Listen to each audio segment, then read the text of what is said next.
ਸ੍ਰੀ ਵਾਹਿਗੁਰੂ ਸਾਹਿਬ ਜੀ। ਸ੍ਰੀ ਨਾਨਕ ਅੰਗਦ ਗੁਰੂ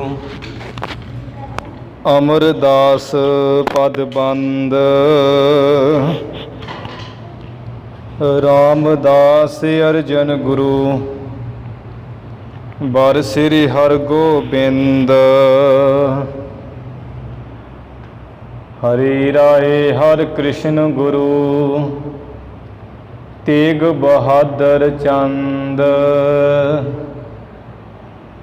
ਦਸਵੇਂ ਗੋਬਿੰਦ ਸਿੰਘ ਗੁਰੂ ਨਮੋ ਚਰਨ ਅਰਬਿੰਦ। ਜਿਸ ਮਹਿ ਅੰਮ੍ਰਿਤ ਗਿਆਨ ਹੈ ਮਾਣਿਕ ਭਗਤ ਵੈਰਾਗ। ਗੁਰੂ ਗ੍ਰੰਥ ਸਾਹਿਬ ਉਦਦ ਬੰਦੋ ਕਰ ਅਨਰਾਗ। ਸ੍ਰੀ ਗੁਰ ਸ਼ਬਦ ਕਮਾਏ ਜਿਨ ਜੀਤੇ ਪੰਜ ਬਿਕਾਰ। ਤਿਨ ਸੰਤਨ ਕੋ ਬੰਦਨਾ ਸਿਰ ਚਰਨਨ ਪਰ ਧਾਰ। ਏਕ ਓੰਕਾਰਾ ਸਤਿਗੁਰੂ ਤਿਹ ਪ੍ਰਸਾਦ ਸਚ ਹੋਏ। ਵਾਹਿਗੁਰੂ ਜੀ ਕੀ ਫਤਿਹ। ਵਿਘਨ ਵਿਨਾਸ਼ਨ ਸੋਏ। ਵਾਹਿਗੁਰੂ ਜੀ ਕੀ ਫਤਿਹ। ਵਿਘਨ ਵਿਨਾਸ਼ਨ ਸੋਏ। ਸਤਿਨਾਮ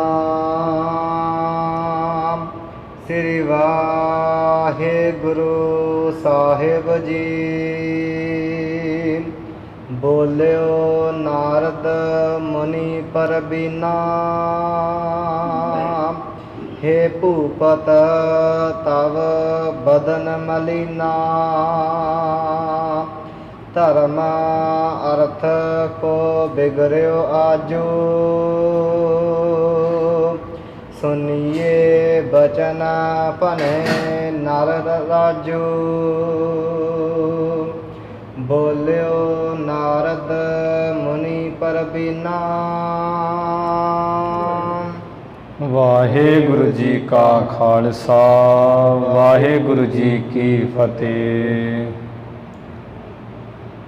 ਧੰਨ ਧੰਨ ਸ੍ਰੀ ਗੁਰੂ ਨਾਨਕ ਦੇਵ ਸਾਹਿਬ ਜੀ ਮਹਾਰਾਜ। ਧੰਨ ਧੰਨ ਸ੍ਰੀ ਗੁਰੂ ਗੋਬਿੰਦ ਸਿੰਘ ਸਾਹਿਬ ਜੀ ਮਹਾਰਾਜ।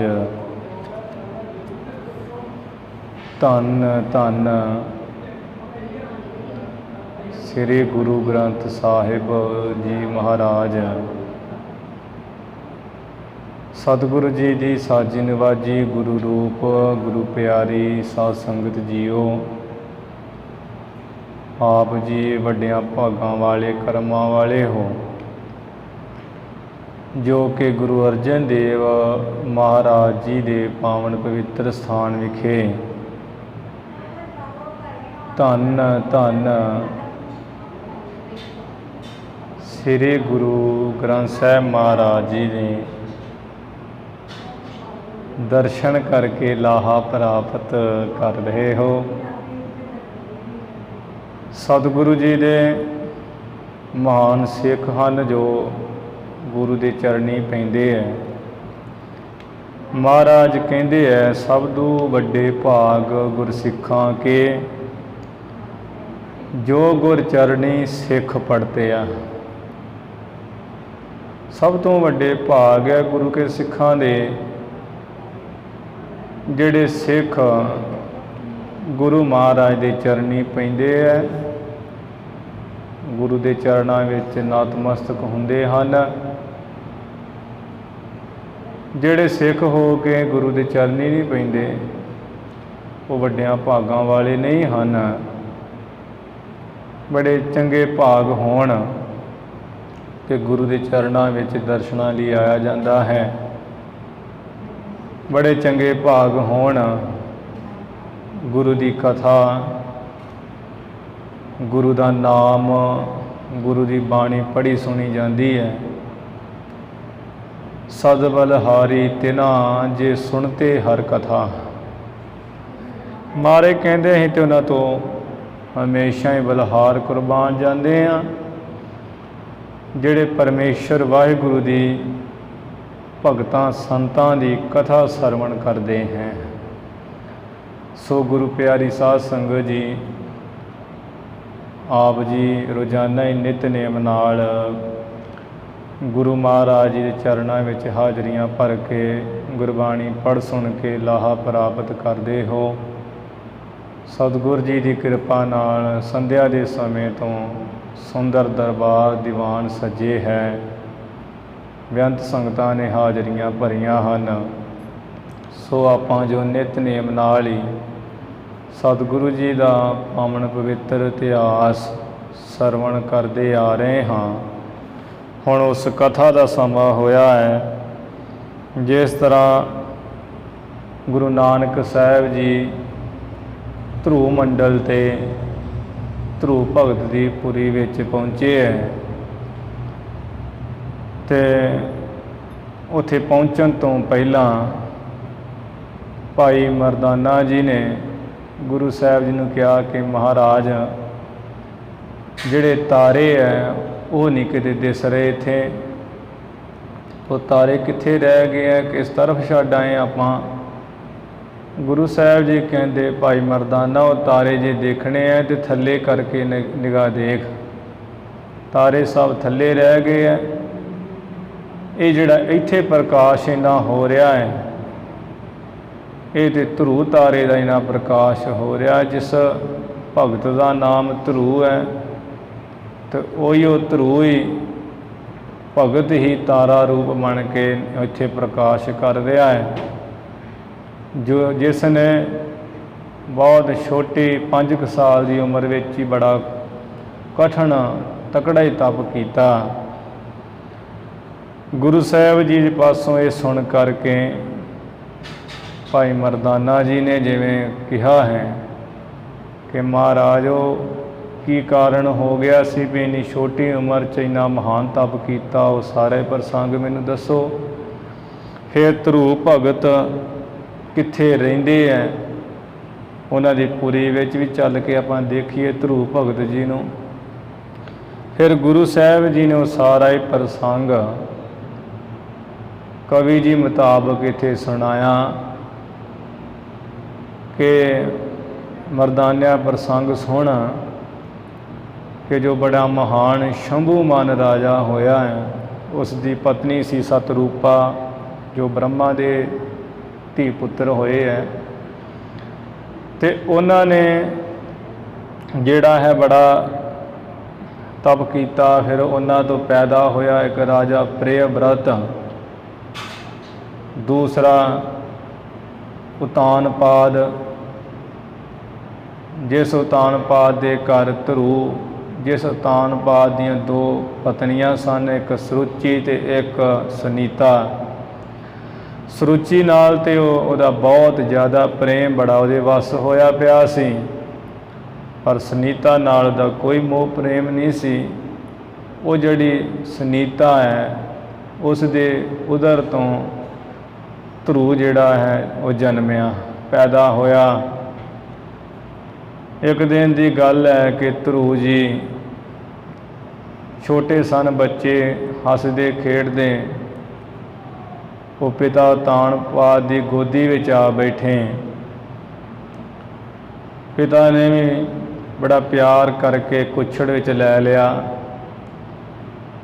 ਜਦੋਂ ਇਹ ਮਤਰੇਈ ਮਾਂ ਸਰੂਚੀ ਨੇ ਦੇਖਿਆ ਹੈ ਵੀ ਮੇਰੀ ਸੌਂਕਣ ਦਾ ਇਹ ਬੱਚਾ ਮੇਰੇ ਪਤੀ ਦੀ ਗੋਦ ਵਿੱਚ ਬੈਠਾ ਤੇ ਇਹਨੇ ਗੁੱਸਾ ਕੀਤਾ, ਉਹ ਫਿਰ ਬਾਹੋਂ ਪਕੜ ਕੇ ਧਰੂ ਭਗਤ ਨੂੰ ਗੋਦੀ ਵਿੱਚੋਂ ਕੱਢ ਕੇ ਬਾਹਰ ਸੁੱਟ ਦਿੱਤਾ। ਝਿੜਕਿਆ ਹੈ, ਕਹਿੰਦੀ ਵੀ ਜੇ ਤੈਨੂੰ ਇਹ ਪਦ ਲੈਣ ਦੀ ਇੱਛਾ ਹੈ ਵੀ ਪਿਓ ਦੀ ਗੋਦੀ ਵਿੱਚ ਬੈਠਣਾ ਹੈ, ਇਹ ਪਦ ਲੈਣਾ ਹੈ, ਸਿੰਘਾਸਨ 'ਤੇ ਬੈਠਣਾ, ਤੇ ਤੂੰ ਫਿਰ ਮੇਰੇ ਪੇਟੋਂ ਜਨਮਦਾ। ਹੁਣ ਜੇ ਤੂੰ ਇਹ ਤੇਰੀ ਇੱਛਾ ਹੈ ਤੇ ਤੂੰ ਇੰਝ ਕਰ, ਤਪ ਕਰ, ਫਿਰ ਸਰੀਰ ਛੱਡ ਮਰ ਕੇ ਤੇ ਵੱਡਿਆਂ ਭਾਗਾਂ ਵਾਲਾ ਹੋ ਕੇ ਮੇਰੇ ਪੇਟੋਂ ਜਨਮ, ਫਿਰ ਤੇਰਾ ਇਹ ਬੱਚੇ ਯੋਗ ਹੈ ਇੱਥੇ ਬਹਿਣਾ ਪਿਓ ਦੀ ਗੋਦੀ ਵਿੱਚ, ਫਿਰ ਤੈਨੂੰ ਹੱਕ ਹੈ, ਫਿਰ ਅਧਿਕਾਰ ਹੈ, ਉਹਨਾਂ ਚਿਰ ਤੈਨੂੰ ਕੋਈ ਹੱਕ ਅਧਿਕਾਰ ਨਹੀਂ ਹੈਗਾ। ਜਦੋਂ ਮੈਂ ਬਾਂਹ ਫੜ ਕੇ ਕੱਢ ਦਿੱਤਾ ਹੈ, ਧਰੂ ਭਗਤ ਛੋਟਾ ਸੀ, ਬੜੇ ਲੰਬੇ ਹੌਕੇ ਲੈਂਦਾ, ਰੋਂਦੇ ਹੋਏ ਲੰਮੇ ਸਵਾਸ ਲੈਂਦੇ ਹੋਏ ਮਾਤਾ ਜੀ ਪਾਸ ਆ ਗਏ ਬਾਹਰ ਕੁਟੀਆ ਵਿੱਚ, ਜਿੱਥੇ ਉਹ ਬਾਗ ਵਿੱਚ ਕੁਟੀਆ ਪਾਈ ਸੀ। ਤੇ ਮਾਤਾ ਨੇ ਆਪਣੇ ਪੁੱਤਰ ਨੂੰ ਦੇਖ ਕੇ ਬੜਾ ਮਨ ਵਿੱਚ ਸੋਗ ਗਮ ਕੀਤਾ।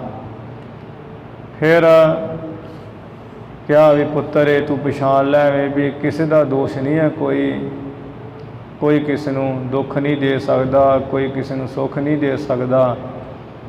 ਇਹ ਤੇ ਜਿਹੋ ਜਿਹੇ ਕਿਸੇ ਨੇ ਪਿਛਲੇ ਜਨਮ ਵਿੱਚ ਕਰਮ ਕੀਤੇ ਹੈ, ਉਹਨਾਂ ਦਾ ਫਲ ਹੀ ਮਨੁੱਖ ਨੂੰ ਅਗਲੇ ਜਨਮਾਂ ਵਿੱਚ ਮਿਲਦਾ ਹੈ। ਚੰਗੇ ਕੀਤੇ ਹੋਣ ਤੇ ਚੰਗਾ ਫਲ, ਮੰਦੇ ਕੀਤੇ ਹੋਣ ਤੇ ਮੰਦਾ ਫਲ ਪ੍ਰਾਪਤ ਹੁੰਦਾ ਹੈ। ਇਸ ਕਰਕੇ ਪੁੱਤਰ ਤੂੰ ਜਿੱਥੇ ਤੇਰੇ ਦਾਦੇ ਪੜਦਾਦੇ ਨਹੀਂ ਨਾ ਪਹੁੰਚੇ, ਜੇ ਤੂੰ ਇਹ ਪਦ ਲੈਣਾ ਚਾਹੁੰਦਾ ਹੈ ਤੇ ਫਿਰ ਤੂੰ ਤਪ ਕਰ, ਤਪ ਤਪੱਸਿਆ ਕਰ। ਮੈਂ ਤੇ ਮੰਦੇ ਭਾਗਾਂ ਵਾਲੀ ਤੇਰੀ ਮਾਂ ਹਾਂ, ਜਿਸ ਨੇ ਤਪ ਤਪੱਸਿਆ ਕੋਈ ਕੀਤੀ ਨਹੀਂ ਹੈ। ਇਸੇ ਕਰਕੇ ਅੱਜ ਤੈਨੂੰ ਵੀ ਦੁੱਖ ਸਹਿਣਾ ਪਿਆ ਹੈ। ਫਿਰ ਧਰੂ ਭਗਤ ਜੀ ਜਿਵੇਂ ਜੰਗਲਾਂ ਨੂੰ ਨਿਕਲ ਗਏ, ਨਾਰਦ ਮੁਨੀ ਜੀ ਨੂੰ ਪਤਾ ਲੱਗਾ ਅੱਗੋਂ ਆ ਮਿਲੇ ਹੈ, ਬਥੇਰਾ ਟੋਕਿਆ ਵਾਜਿਆ ਹੈ ਵੀ ਬੱਚੇ ਜੇ ਗੁੱਸਾ ਨਹੀਂ ਕਰੀਦਾ, ਇਹ ਮਾਂ ਪਿਓ ਤੇ ਝਿੜਕਦੇ ਹੀ ਹੁੰਦੇ ਹੈ, ਤੇਰੀ ਉਮਰ ਨਹੀਂ ਹੈ ਜੇ ਆਦਰ ਅਨਾਦਰ ਦੀ ਪਰਵਾਹ ਕਰਨ ਦੀ, ਤੂੰ ਤੇ ਬੱਚਾ ਹੈ ਅਜੇ ਛੋਟਾ ਹੈ, ਆਪਣੇ ਘਰ ਜਾ ਕੇ ਵਸੇਰਾ ਕਰ। ਇੱਥੇ ਜੰਗਲ ਵਿੱਚ ਕੋਈ ਸ਼ੇਰ ਬਘੇਲੇ ਤੈਨੂੰ ਖਾ ਜਾਣਗੇ, ਤੇ ਐਵੇਂ ਨਹੀਂ ਗੁੱਸਾ ਕਰੀਦਾ। ਬਾਕੀ ਰਹੀ ਗੱਲ ਗਿਆਨ ਦੀ ਗੱਲ, ਮੇਰੇ ਪਾਸੋਂ ਸੁਣ ਵੀ ਜਿਸ ਦਿਨ ਗਿਆਨ ਹੋ ਗਿਆ ਪਰਮੇਸ਼ਰ ਦੀ ਕਿਰਪਾ ਨਾਲ, ਨਾ ਕੋਈ ਮਿੱਤਰ ਰਹਿਣਾ ਹੈ ਨਾ ਕੋਈ ਸ਼ਤਰੂ ਰਹਿਣਾ ਹੈ, ਦੁੱਖ ਸੁੱਖ ਇੱਕ ਸਮਾਨ ਹੋ ਜਾਣੇ, ਤੇ ਫਿਰ ਤੇਰਾ ਤੇ ਤਪ ਕੀਤਾ ਹੋਇਆ ਜਿਹੜਾ ਉਹ ਨਿਸਫਲ ਹੀ ਹੋ ਜਾਏਗਾ।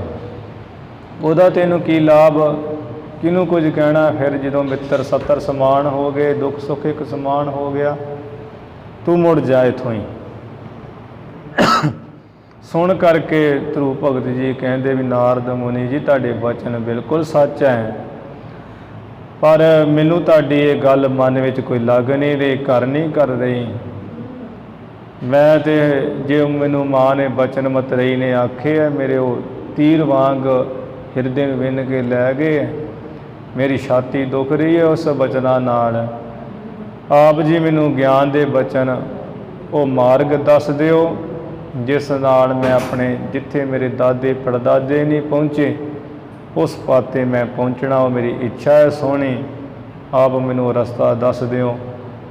ਫਿਰ ਉਹ ਪੱਕੀ ਦ੍ਰਿੜਤਾ ਵੇਖ ਕੇ ਤੇ ਨਾਰਦ ਜੀ ਨੇ ਉਪਦੇਸ਼ ਦਿੱਤਾ ਕਿ ਆਹ ਮੰਤਰ ਜਿਹੜਾ ਹੈ ਤੂੰ ਇਹ ਧਰੂ ਬੱਚੇ ਇਹਦਾ ਸਿਮਰਨ ਕਰ। ਜੇ ਤੂੰ 7 ਦਿਨ ਬਣਾ ਸਵਾਰ ਕੇ ਇਸ ਮੰਤਰ ਨੂੰ ਪੜ੍ਹ ਲਏਗਾ ਤੇ ਦੇਵਤੇ ਸਾਰੇ ਤੈਨੂੰ ਦਰਸ਼ਨ ਦੇ ਦੇਣਗੇ, ਤੇ ਉਸ ਪਰਮ ਪਦ ਨੂੰ ਵੀ ਪਾ ਲਏਗਾ। ਮੰਤਰ ਦਿੱਤਾ ਉਸ ਵੇਲੇ, ਓਮ ਨਮੋ ਭਗਵਤੇ ਵਾਸੁਦੇਵਾਏ, ਇਹ 12 ਅੱਖਰਾਂ ਦਾ ਮੰਤਰ ਵੀ ਇਹ ਤੂੰ ਜਪਣਾ ਹੈ।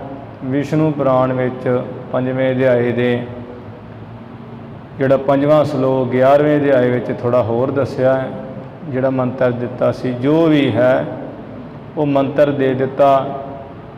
ਜਿਸ ਸਰੂਪ ਦਾ ਧਿਆਨ ਲਾਉਣਾ ਸੀ ਉਹ ਵੀ ਦੱਸ ਦਿੱਤਾ ਵੀ ਸੀਸ ਤੇ ਮੁਕਟ ਹੈ, ਸ਼ਿਆਮ ਸਰੂਪ ਹੈ, ਬੜਾ ਸੁੰਦਰ, ਨੇਤਰ ਚੌੜੇ ਹੈ ਕਵਲ ਦੇ ਪੱਤਰਿਆਂ ਵਰਗੇ, ਹੋਂਠ ਬੜੇ ਲਾਲ ਹੈ ਸੁਰਖਾਨ, 4 ਬਾਹਾਂ ਹੈ, ਸ਼ੰਖ ਚੱਕਰ ਗਦਾ ਕਵਲ ਧਾਰਨ ਕੀਤਾ ਹੋਇਆ ਹੈ, 4 ਬਾਹਾਂ ਚਾਰੇ ਗਹਿਣਿਆਂ ਦੇ ਸਮੇਤ ਹੈ, ਗਲ ਵਿੱਚ ਵੈਜੰਤੀ ਮਾਲਾ ਹੈ, ਪੀਤੰਬਰ ਵਸਤਰ ਹਨ। ਇਹ ਜਿਹੜਾ ਸੋਹਣਾ ਸੀਸ ਤੇ ਮੁਕਟ ਹੈ, ਇਹ ਸਰੂਪ ਦਾ ਤੂੰ ਧਿਆਨ ਧਾਰ, ਪਾ ਵਿਸ਼ਨੂੰ ਭਗਵਾਨ ਦਾ ਧਿਆਨ ਧਾਰ। ਫਿਰ ਜਦੋਂ ਇਹ ਉਪਦੇਸ਼ ਦੇ ਦਿੱਤਾ ਤੇ ਨਾਰਦ ਧਰੂਪ ਭਗਤ ਜੀ ਮਧੂਬਨ ਜੰਗਲ ਵਿੱਚ ਚਲੇ ਗਏ ਤਪ ਕਰਨ ਵਾਸਤੇ, ਜਿੱਥੇ ਬੜਾ ਕਠਿਨ ਤਪ ਕੀਤਾ। ਤੇ ਨਾਰਦ ਮੁਨੀ ਜੀ ਚੱਲ ਕੇ ਇਹਨਾਂ ਦੇ ਪਿਤਾ ਉਤਾਨਪਾਦ ਪਾਸ ਆ ਗਏ। ਜਿਵੇਂ ਫਿਰ ਆਪੋ ਵਿੱਚ ਹੀ ਉਹ ਬਚਨ ਵਿਲਾਸ ਹੋਏ, ਉਹ ਪ੍ਰਸੰਗ ਅੱਜ ਅੱਗੇ ਆ ਰਿਹਾ ਹੈ। ਜਿਵੇਂ ਕਥਾ ਵਿਚਾਰ ਆ ਰਹੀ, ਆਪਾਂ ਸਰਵਣ ਕਰੀਏ। ਗੁਰੂ ਚਰਨਾਂ 'ਚ ਲਵਾਓ ਹਾਜ਼ਰੀਆਂ, ਉਚਾਰਨ ਕਰੋ ਜੀ ਸਤਨਾਮ ਸ੍ਰੀ ਵਾਹਿਗੁਰੂ ਸਾਹਿਬ ਜੀ। ਸਤਨਾਮ ਸ੍ਰੀ ਵਾਹਿਗੁਰੂ ਸਾਹਿਬ ਜੀ। ਸਤਨਾਮ ਸ੍ਰੀ ਵਾਹਿਗੁਰੂ ਸਾਹਿਬ ਜੀ। ਬੋਲਿਓ ਨਾਰਦ ਮੁਨੀ ਪਰਬੀਨਾ। ਧਰੂਪ ਭਗਤ ਜੀ ਨੂੰ ਉਪਦੇਸ਼ ਕਰਕੇ ਤੇ ਨਾਰਦ ਮੁਨੀ ਜੀ ਧਰੂਪ ਭਗਤ ਜੀ ਦੇ ਪਿਤਾ ਪਾਸ ਇੱਧਰ ਆ ਗਏ ਉਤਾਨਪਾਦ ਕੋਲ। ਉੱਧਰ ਧਰੂਪ ਭਗਤ ਜੀ ਮਧੂਬਨ ਜੰਗਲ ਵਿੱਚ 5 ਕੁ ਸਾਲ ਦੇ, ਛੋਟੀ ਜਿਹੀ ਉਮਰਾ ਹੈ, ਤੇ ਤਪ ਆਰੰਭ ਕਰ ਦਿੱਤਾ। ਜੋ ਮੰਤਰ ਦਿੱਤਾ, ਓਮ ਨਮੋ ਭਗਵਤੇ ਵਾਸੁਦੇਵਾਏ। ਇੱਧਰ ਨਾਰਦ ਜੀ ਜਦੋਂ ਆਏ ਹੈ ਤੇ ਰਾਜੇ ਨੇ ਬਹੁਤ ਸਨਮਾਨ ਕੀਤਾ ਰਿਸ਼ੀ ਜੀ ਨੂੰ ਵੇਖ ਕੇ, ਚਰਨ ਪੂਜ ਕੇ ਪ੍ਰਣਾਮ ਕੀਤਾ, ਨਮਸਕਾਰ ਕੀਤੀ ਹੈ। ਫਿਰ ਨਾਰਦ ਮੁਨੀ ਜੋ ਬੜੇ ਸਿਆਣੇ ਹੈ, ਬੋਲੇ ਰਾਜੇ ਨੂੰ, ਹੇ ਭੂਪਤ ਤਵ ਬਦਨ ਮਲੀਨਾ। ਹੇ ਰਾਜਾ ਤਾਨਪਾਦ, ਤੇਰਾ ਮੁਖ ਬੜਾ ਮੈਲਾ ਜਿਹਾ ਹੋਇਆ, ਮੁਰਝਾਇਆ ਪਿਆ ਹੈ ਤੇਰਾ ਮੁਖ। ਧਰਮ ਅਰਥ ਕੋ ਬਿਗੜਿਓ ਆਜੋ। ਵੀ ਅੱਜ ਤੇਰਾ ਕੋਈ ਧਰਮ ਦਾ ਕੰਮ ਵਿਗੜ ਗਿਆ ਕਿ ਜਾਂ ਅਰਥਾਤ ਧਨ ਪਦਾਰਥ ਦਾ ਕੰਮ ਵਿਗੜ ਗਿਆ ਹੈ। ਸੁਨਿਓ ਬਚਨ ਭਨੇ ਨਰ ਰਾਜੂ। ਸੁਣ ਕੇ ਨਾਰਦ ਮੁਨੀ ਜੀ ਦੇ ਬਚਨ, ਜੋ ਮਨੁੱਖਾਂ ਦਾ ਰਾਜਾ ਉਤਾਨਪਾਦ ਹੈ, ਉਹ ਫਿਰ ਬੋਲਿਆ, ਹੇ ਮਨ ਮੈਂ ਕਾਮੀ ਮਤ ਹੀਨਾ। ਹੇ ਮੁਨੀ ਜੀ, ਮੈਂ ਤੇ ਬਹੁਤ ਕਾਮੀ ਹਾਂ, ਅਕਲ ਮਤ ਤੋਂ ਵੀ ਹੀਣਾ ਹੀ ਹਾਂ, ਮੈਂ ਬੇਅਕਲਾਈ ਹਾਂ। ਲੰਪਟ ਸਦਾ ਰਹਾ ਤੀਹ ਦੀਨਾ। ਐਵੇਂ ਇਸਤਰੀ ਦੇ ਮੂੰਹ ਵਿੱਚ ਹੀ ਦੀਨ ਹੋਇਆ ਹੋਇਆ ਹਮੇਸ਼ਾ ਵਿਸ਼ੇ ਲੰਬਟੀ ਸਦਾ ਰਹਿੰਦਾ ਹਾਂ। ਬਾਲਕ ਪੰਚ ਬਰਖ ਕੋ ਜੋ। ਵੇਖ ਲੋ, ਜੋ ਮੇਰਾ ਪੁੱਤਰ ਧਰੂ ਹੈ, 5 ਸਾਲਾਂ ਦਾ ਬੱਚਾ ਹੈ। ਬਿਨ ਅਪਰਾਧ ਤਜਿਓ ਮੈਂ ਸੋ। ਐਵੇਂ ਬਿਨਾਂ ਅਪਰਾਧ ਹੀ, ਬਿਨਾਂ ਦੋਸ਼, ਬਿਨਾਂ ਉਹਦੇ ਔਗਣ ਤੋਂ ਐਵੇਂ ਆਪਣੇ ਪੁੱਤਰ ਨੂੰ ਛੱਡ ਦਿੱਤਾ ਇਸਤਰੀ ਵਸ ਹੋ ਕੇ। ਅਬ ਉੱਠ ਗਇਓ ਕਰਨ ਤਪ ਬਨ ਮੈਂ। ਇਹ ਨਾਰਦ ਜੀ, ਉਹ ਹੁਣ ਧਰੂ ਬੱਚਾ ਉੱਠ ਕਰਕੇ ਘਰ ਚੋਂ ਤੇ ਜੰਗਲ ਵਿੱਚ ਤਪ ਕਰਨ ਚਲਾ ਗਿਆ ਹੈ। ਸ਼ੁਦਾ ਹੋਏ ਸ਼ਰਮ ਸੈਸੀਤ ਉਸ਼ਨ ਮੈਂ। ਉੱਥੇ ਉਹ ਭੁੱਖ ਉਹਨੂੰ ਹੋਏਗੀ, ਬੜਾ ਤੰਗ ਹੋਏਗਾ ਭੁੱਖ ਕਰਕੇ।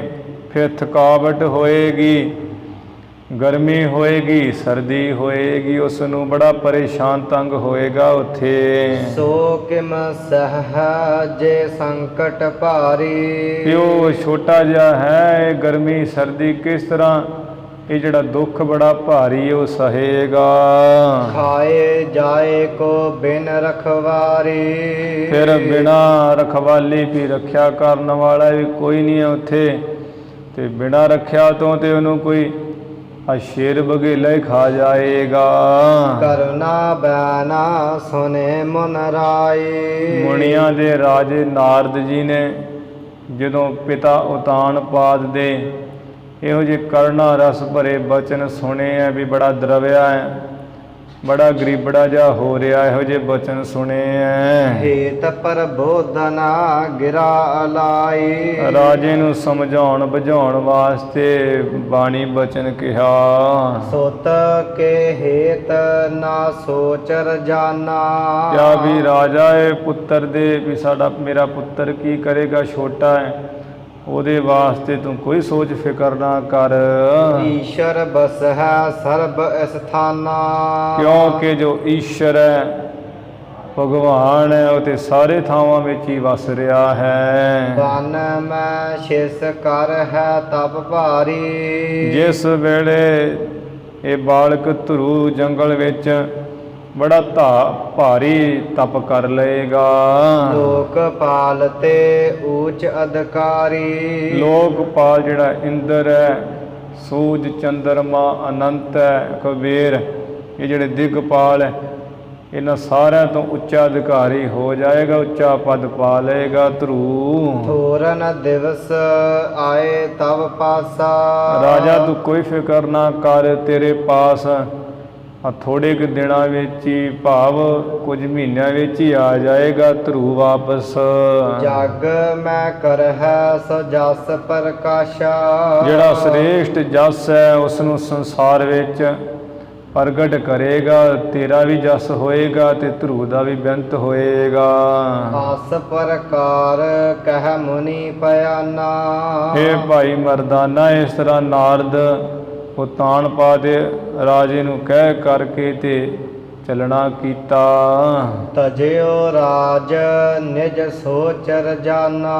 ਇੱਧਰ ਰਾਜੇ ਨੇ ਆਪਣਾ ਜੋ ਰਾਜ ਭਾਗ ਦੇ ਬਾਰੇ ਸੋਚਦਾ ਵਿਚਾਰਦਾ ਸੀ, ਉਹ ਸੋਚਾਂ ਸਾਰੀਆਂ ਛੱਡ ਦਿੱਤੀਆਂ ਹਨ। ਧਰੁਵ ਤਹ ਕਰਨ ਲੱਗਿਓ ਤਪ ਭਾਰੀ। ਉੱਥੇ ਮਧੂਵਨ ਜੰਗਲ ਵਿੱਚ ਧਰੂ ਬੱਚਾ ਜੋ ਹੈ ਬੜਾ ਭਾਰੀ ਤਪ ਕਰਨ ਲੱਗ ਪਿਆ। ਤੀਸਰ ਦਿਨ ਫਲ ਖਾਏ ਆਹਾਰੀ। ਜਦੋਂ ਭੋਜਨ ਛਕਦਾ ਹੈ ਆ ਤੀਸਰੇ ਦਿਨ ਫਲ ਜਾ ਕੇ ਖਾਂਦਾ ਹੈ। ਵੀ ਨਹੀਂ ਤੇ ਵੇਖ ਲਾ, ਇਹ ਭਾਈ ਮਰਦਾਨਾ, ਬੱਚੇ ਨੂੰ ਆਦਤ ਹੁੰਦੀ ਹੈ ਵੀ ਖਾਈ ਜਾਣਾ, ਭਾਵੇਂ ਨੁਕਸਾਨ ਕਰੇ ਭਾਵੇਂ ਨਾ ਕਰੇ। ਪਰ ਧਰੂ ਜਦੋਂ ਭੋਜਨ ਛਕਦਾ ਹੈ, ਜਦੋਂ ਪਹਿਲਾ ਮਹੀਨਾ ਤਪ ਸ਼ੁਰੂ ਕੀਤਾ, ਤੀਸਰੇ ਦਿਨ ਜਾ ਕੇ ਫਲ ਛਕਦਾ ਹੈ। ਪੂਜਤ ਜਾਂ ਇੱਕ ਮਾਸ ਬਿਤਾਇਓ। ਐਵੇਂ ਇੱਕ ਦਿਨ ਛੱਡ ਕੇ, 2 ਦਿਨ ਛੱਡ ਕੇ, ਤੀਸਰੇ ਦਿਨ ਫਲ ਫੁੱਲ ਖਾ ਕੇ, ਇਉਂ ਜਦੋਂ ਪੂਜਾ ਕਰਦਿਆਂ ਤਪ ਕਰਦਿਆਂ 1 ਮਹੀਨਾ ਲੰਘਾਇਆ ਬਿਤਾਇਆ ਹੈ। ਦੂਸਰ ਮਾਸ ਤ੍ਰਿਣ ਕੋ ਖਾਇਓ। ਜਦੋਂ ਦੂਸਰਾ ਮਹੀਨਾ ਚੜਿਆ ਹੈ, ਭਗਤੀ ਕਰਦਿਆਂ ਧਰੂ ਭਗਤ ਜੀ ਨੂੰ ਵਾਸਾ ਕੱਖ ਜਿਹੜੇ ਹੈ ਹਰੇ ਹਰੇ ਸਾਗ ਪੱਤੇ ਖਾਂਦੇ ਹੈ। ਸੂਕੇ ਪਰਨਾ ਤੀਸਰੇ ਮਾਸਾ। ਤੀਸਰੇ ਮਹੀਨੇ ਵਿੱਚ ਸੁੱਕੇ ਪੱਤੇ ਜਿਹੜੇ ਛਕਣੇ ਸ਼ੁਰੂ ਕਰ ਦਿੱਤੇ। ਖਾਏ ਰਹਾ ਸਿਮਰਾ ਸੁਖ ਰਾਸਾ। ਉਹ ਸੁੱਕੇ ਪੱਤਿਆਂ ਨੂੰ ਖਾ ਕੇ ਜੋ ਸੁੱਖਾਂ ਦੀ ਰਾਸ ਭਗਵਾਨ ਹੈ ਉਸ ਨੂੰ ਸਿਮਰਦਾ ਰਹਿੰਦਾ ਹਰ ਵਕਤ ਧਰੂ। ਨਵ ਮੈਂ ਦਿਵਸ ਪਾਏ ਮੁਖ ਸੋ। 9ਵਾਂ ਦਿਨ ਜਦੋਂ ਆਉਂਦਾ ਫਿਰ ਉਹ ਜਾ ਕੇ ਮੁਖ ਵਿੱਚ ਪਾਉਂਦਾ ਸੁੱਕੇ ਪੱਤੇ। ਨੀਰ ਪਰਨਾ ਸੂਕੇ ਹੈ ਜੋ ਸੁੱਕੇ ਪੱਤੇ ਹੈ ਤੇ ਇਸੇ ਤਰ੍ਹਾਂ ਪਾਣੀ ਉਸ ਨੂੰ ਛਕ ਲੈਂਦਾ ਧਰੂ ਭਗਤ। ਜਦੋਂ ਤੀਸਰੇ ਮਹੀਨੇ ਤਪ ਸ਼ੁਰੂ ਕੀਤਾ ਹੈ, ਸੁੱਕੇ ਪੱਤੇ ਛਕਦੇ ਉਹ ਕਦੋਂ? 9ਵੇਂ ਦਿਨ ਜਾ ਕੇ। ਤੇ ਜੇ ਜਾਂ ਸੁੱਕੇ ਪੱਤੇ ਨਹੀਂ ਖਾਂਦੇ ਤੇ ਜਲ ਛਕ ਲੈਂਦੇ ਹੈ। ਚੌਥੋ ਮਾਸ ਬਾਹਰ ਜਬ ਆਇਓ। ਜਦੋਂ ਮਰਦਾਨਿਆਂ ਚੌਥਾ ਮਹੀਨਾ ਤਪ ਕਰਦਿਆਂ ਧਰੂ ਭਗਤ ਨੂੰ ਆਇਆ, ਦੁਆਦਸ਼ ਦਿਵਸਾਂ ਮੈਂ ਤਬ ਖਾਇਓ। ਫਿਰ ਉਹ ਸੁੱਕੇ ਪੱਤੇ ਜਾਂ ਪਾਣੀ 12ਵੇਂ ਦਿਨ ਛਕਣਾ ਸ਼ੁਰੂ ਕਰ ਦਿੱਤਾ। ਉਸ ਵੇਲੇ ਮਾਸ 5ਵੇਂ ਪਾਨ ਆਹਾਰੀ। 12ਵੇਂ ਦਿਨ ਵਿੱਚ ਜਾ ਕੇ ਉਹ ਖਾਂਦੇ ਹੈ। ਫਿਰ ਜਦੋਂ 5ਵਾਂ ਮਹੀਨਾ ਆਇਆ ਸੀ ਤੇ ਬਸ ਉਹ ਜਿਹੜਾ ਭੋਜਨ ਛਕਣਾ ਉਹ ਹਵਾ ਦਾ ਹੀ ਕਰ ਦਿੱਤਾ, ਪੌਣਹਾਰੀ ਹੋ ਗਏ, ਹਵਾ ਹੀ ਖਾਂਦੇ ਆ, ਹੁਣ ਹੋਰ ਨਹੀਂ ਕੁਝ ਖਾਂਦੇ। ਜੀਤ ਸਵਾਸ ਲੀਨੇ ਇੱਕ ਵਾਰੀ, ਇੱਕ ਵਾਰੀ ਐਸਾ ਤਪ ਕਠਨ ਕਰਕੇ ਜਿੰਨੇ ਹੀ ਸਾਰੇ ਸਵਾਸ ਹੈ ਇੱਕੇ ਵਾਰੀ 'ਚ ਹੀ ਜਿੱਤ ਲਏ ਹੈ, ਸਾਰੇ ਸਵਾਸ ਹੀ ਕੰਟਰੋਲ ਕਰ ਲਏ ਆਪਣੇ। ਏਕ ਚਰਨ ਪਰ ਹੋਇ ਕਰ ਠਾਂਡੋ, ਇਹ ਮਰਦਾਨਾ ਜਦੋਂ ਵੀ ਤਪ ਕਰਦਾ ਧਰੂ ਇੱਕ ਚਰਨ ਉੱਪਰ ਹੀ ਗੂਠੇ ਭਾਰ ਹੋ ਕੇ ਖੜਾ ਹੋ ਕੇ ਕਰਦਾ ਹੈ। ਭਾਇਓ ਬਿਟਪ ਨਿਆਈ ਅਤ ਗਾਢੋ, ਜਿਵੇਂ ਆ ਬ੍ਰਿਸ਼ ਐ ਪੱਕੇ ਤੌਰ ਤੇ ਖੜਾ ਰਹਿੰਦਾ ਇੱਕ ਥਾਂ, ਇਵੇਂ ਧਰੂ ਭਗਤ ਇੱਕ ਲੱਤ ਭਾਰ ਹੋ ਕੇ ਤੇ ਇੱਕ ਲੱਤ ਦੇ ਗੂਠੇ ਭਾਰ ਹੋ ਕੇ ਰੁੱਖ ਦੀ ਨਿਆਈ ਪੱਕਾ ਖੜਾ ਹੋ ਕੇ ਤਪ ਕਰਦਾ ਸੀ। ਸਭ ਦਿਸ਼ ਤੇ ਮਨ ਰੋਕਨ ਕੀਨੋ, ਸਾਰੀਆਂ ਤਰਫਾਂ ਤੋਂ ਹੀ ਮਨ ਨੂੰ ਮੰਦੇ ਚੰਗੇ ਵਿਕਾਰਾਂ ਤੋਂ ਰੋਕ ਦਿੱਤਾ ਸੀ ਧਰੂ ਨੇ। ਸ੍ਰੀ ਕਰਤਾਰ ਚਰਨ ਮਹਿ ਦੀਨੋ, ਜੋ ਮਾਇਆ ਦਾ ਮਾਲਕ ਕਰਤਾਰ ਭਗਵਾਨ ਹੈ ਉਸ ਦੇ ਚਰਨਾਂ ਵਿੱਚ ਆਪਣੇ ਮਨ ਨੂੰ ਦੇ ਦਿੱਤਾ ਧਰੂ ਭਗਤ ਨੇ। ਜੋ ਮਹਿ ਦਾਦਿਕ ਬਹੁਰ ਪ੍ਰਧਾਨਾ, ਜੋ ਆ ਮਹਿ ਤਤ ਤ੍ਰਿਦਾ ਅਹੰਕਾਰ ਤਨ ਮਾਤਰਾ, ਜੋ ਪ੍ਰਕਿਰਤੀ ਹੈ ਮੁੱਢ ਬਹੁਰ ਪ੍ਰਧਾਨਾ, ਜੋ ਮੁੜ ਪ੍ਰਧਾਨਾ ਕਹੀਏ ਪ੍ਰਕਿਰਤੀ ਹੈ, ਪ੍ਰਕਿਰਤੀ ਤੋਂ ਬਾਅਦ ਮਹਿ ਤਤ ਤ੍ਰਿਦਾ ਅਹੰਕਾਰ ਤਨ ਮਾਤਰਾ ਸਥੂਲ ਤਤ ਇਤਿਆਦਿਕ ਜੋ ਤਤ ਹੈ 24 ਪੰਜਵਾਂ ਪੁਰਖ ਹੈ। ਸਭ ਕੋ ਹੈ ਆਧਾਰ ਭਗਵਾਨਾ, ਜੋ ਇਹ 24 ਪਦਾਰਥਾਂ ਦਾ ਹੀ ਸਾਰਿਆਂ ਦਾ ਆਧਾਰ ਭਗਵਾਨ ਪੁਰਖ ਆਸਰਾ ਹੈ। ਇਹ ਕੋ ਧਿਆਨ ਅਡੋਲ ਸੋ ਧਰ ਕਾ, ਉਸ ਭਗਵਾਨ ਪਰਮੇਸ਼ਰ ਦਾ ਇਹ ਧਰੂ ਭਗਤ ਅਡੋਲੀ ਡੋਲਣ ਤੋਂ ਰਹਿਤ ਧਿਆਨ ਧਾਰ ਕੇ ਰਹਿਓ ਠਾਂਡ ਔਰ ਦ੍ਰਿੜਤਾ ਕਰ ਕਾ, ਹਿਰਦੇ ਵਿੱਚ ਪੱਕਿਆਈ ਚੰਗੀ ਤਰ੍ਹਾਂ ਕਰਕੇ ਤੇ ਭਾਈ ਮਰਦਾਨਾ ਖੜਾ ਹੀ ਰਹਿੰਦਾ ਸੀ ਤਪ ਕਰਦਾ। ਰੋਕ ਸਵਾਸ ਜਬ ਕੀ ਆਸ ਕਰਨੀ, ਜਦੋਂ ਆਪਣੇ ਸਵਾਸਾਂ ਨੂੰ ਰੋਗ ਕਰਕੇ ਐਸੀ ਭਗਤੀ ਰੂਪ ਕਰਨੀ ਕਮਾਈ ਕੀਤੀ ਹੈ। ਜਗਮਗ ਡੋਲ ਗਏ ਸਭ ਧਰਨੀ, ਇਹ ਭਗਤੀ ਨੂੰ ਵੇਖ ਕੇ ਸਾਰੀ ਧਰਤੀ ਡਗਮਗ ਹੋ ਗਈ, ਡਗਮਗ ਹੋ ਕੇ ਡਾਵਾਂ ਡੋਲ ਹੋ ਗਈ। ਸਭ ਕੇ ਸਵਾਸ ਰੁਕੇ ਤਿਹ ਕਾਲਾ, ਉਸ ਸਮੇਂ ਸਾਰਿਆਂ ਦੇ ਜਿਹੜੇ ਸਵਾਸ ਉਹ ਰੁਕਣ ਲੱਗ ਪਏ, ਔਖੇ ਸਾਹ ਨਿਕਲਣ ਲੱਗੇ ਸਾਰੇ ਬ੍ਰਹਿਮੰਡ ਤੇ। ਜਗ ਮੈਂ ਖਰ ਭਰ ਪਰ, ਜਗ ਮੈਂ ਖਰ ਭਰ ਪਰਿਓ ਵਿਸਾਲਾ, ਖਰਬਰ ਪੜਨਾ ਇਹਨੂੰ, ਜਗ ਮੈਂ ਖਰਬਰ ਪਰਿਓ ਵਿਸਾਲਾ, ਸਾਰੇ ਸੰਸਾਰ ਵਿੱਚ ਹੀ ਘਬਰਾਹਟ ਪੈ ਗਿਆ। ਤਿਹ ਸ਼ਨ ਅਮਰ ਗਏ ਹਰ ਸ਼ਰਨਾ, ਉਸ ਵੇਲੇ ਭਾਈ ਮਰਦਾਨਾ ਜੋ ਦੇਵਤੇ ਹੈ ਉਹ ਹਰ ਕਹੀਏ ਵਿਸ਼ਨੂੰ ਭਗਵਾਨ ਦੀ ਸ਼ਰਨ ਗਏ ਇਕੱਠੇ ਹੋ ਕੇ। ਇੱਕ ਮਨ ਹੋਇ ਬਹੁ ਵਿਦ ਜਸ ਬਰਨਾ, ਇੱਕ ਮਨ ਚਿੱਤ ਹੋ ਕੇ ਬਹੁਤ ਤਰ੍ਹਾਂ ਨਾਲ ਉਹਨਾਂ ਨੇ ਭਗਵਾਨ ਦਾ ਜਸ ਕਥਨ ਕੀਤਾ। ਹੇ ਈਸ਼ਵਰ ਕਿਉ ਰੁਕ ਗਏ ਸਵਾਸਾ, हे ਈਸ਼ਵਰ ਭਗਵਾਨ ਸਾਡੇ ਜਿਹੜੇ ਸਵਾਸ ਇਹ ਕਿਉਂ ਰੁਕ ਗਏ ਹੈ, ਕਿਉਂ ਸਾਡੇ ਸਵਾਸ ਔਖੇ ਨਿਕਲ ਰਹੇ ਹਨ। ਦੁਖਿਓ ਜਗਤ ਦੀਜੈ ਸੁਖ ਰਾਸਾ, ਸਾਰਾ ਜਗਤ ਹੀ ਬੜਾ ਦੁਖਿਆ ਹੋਇਆ ਹੈ ਸਵਾਸਾਂ ਦੇ ਔਖੇ ਨਿਕਲਣ ਕਰਕੇ, ਕਿਨ ਸਵਾਸ ਨਹੀਂ ਸਹੀ ਨਿਕਲ ਰਹੇ ਹੈ। ਇਹ ਸਾਰੇ ਸੁੱਖਾਂ ਨੂੰ ਦੇਣ ਵਾਲੇ ਭਗਵਾਨ ਸੁਖ ਦਈਏ ਜੀ ਬਹੁਤਾ।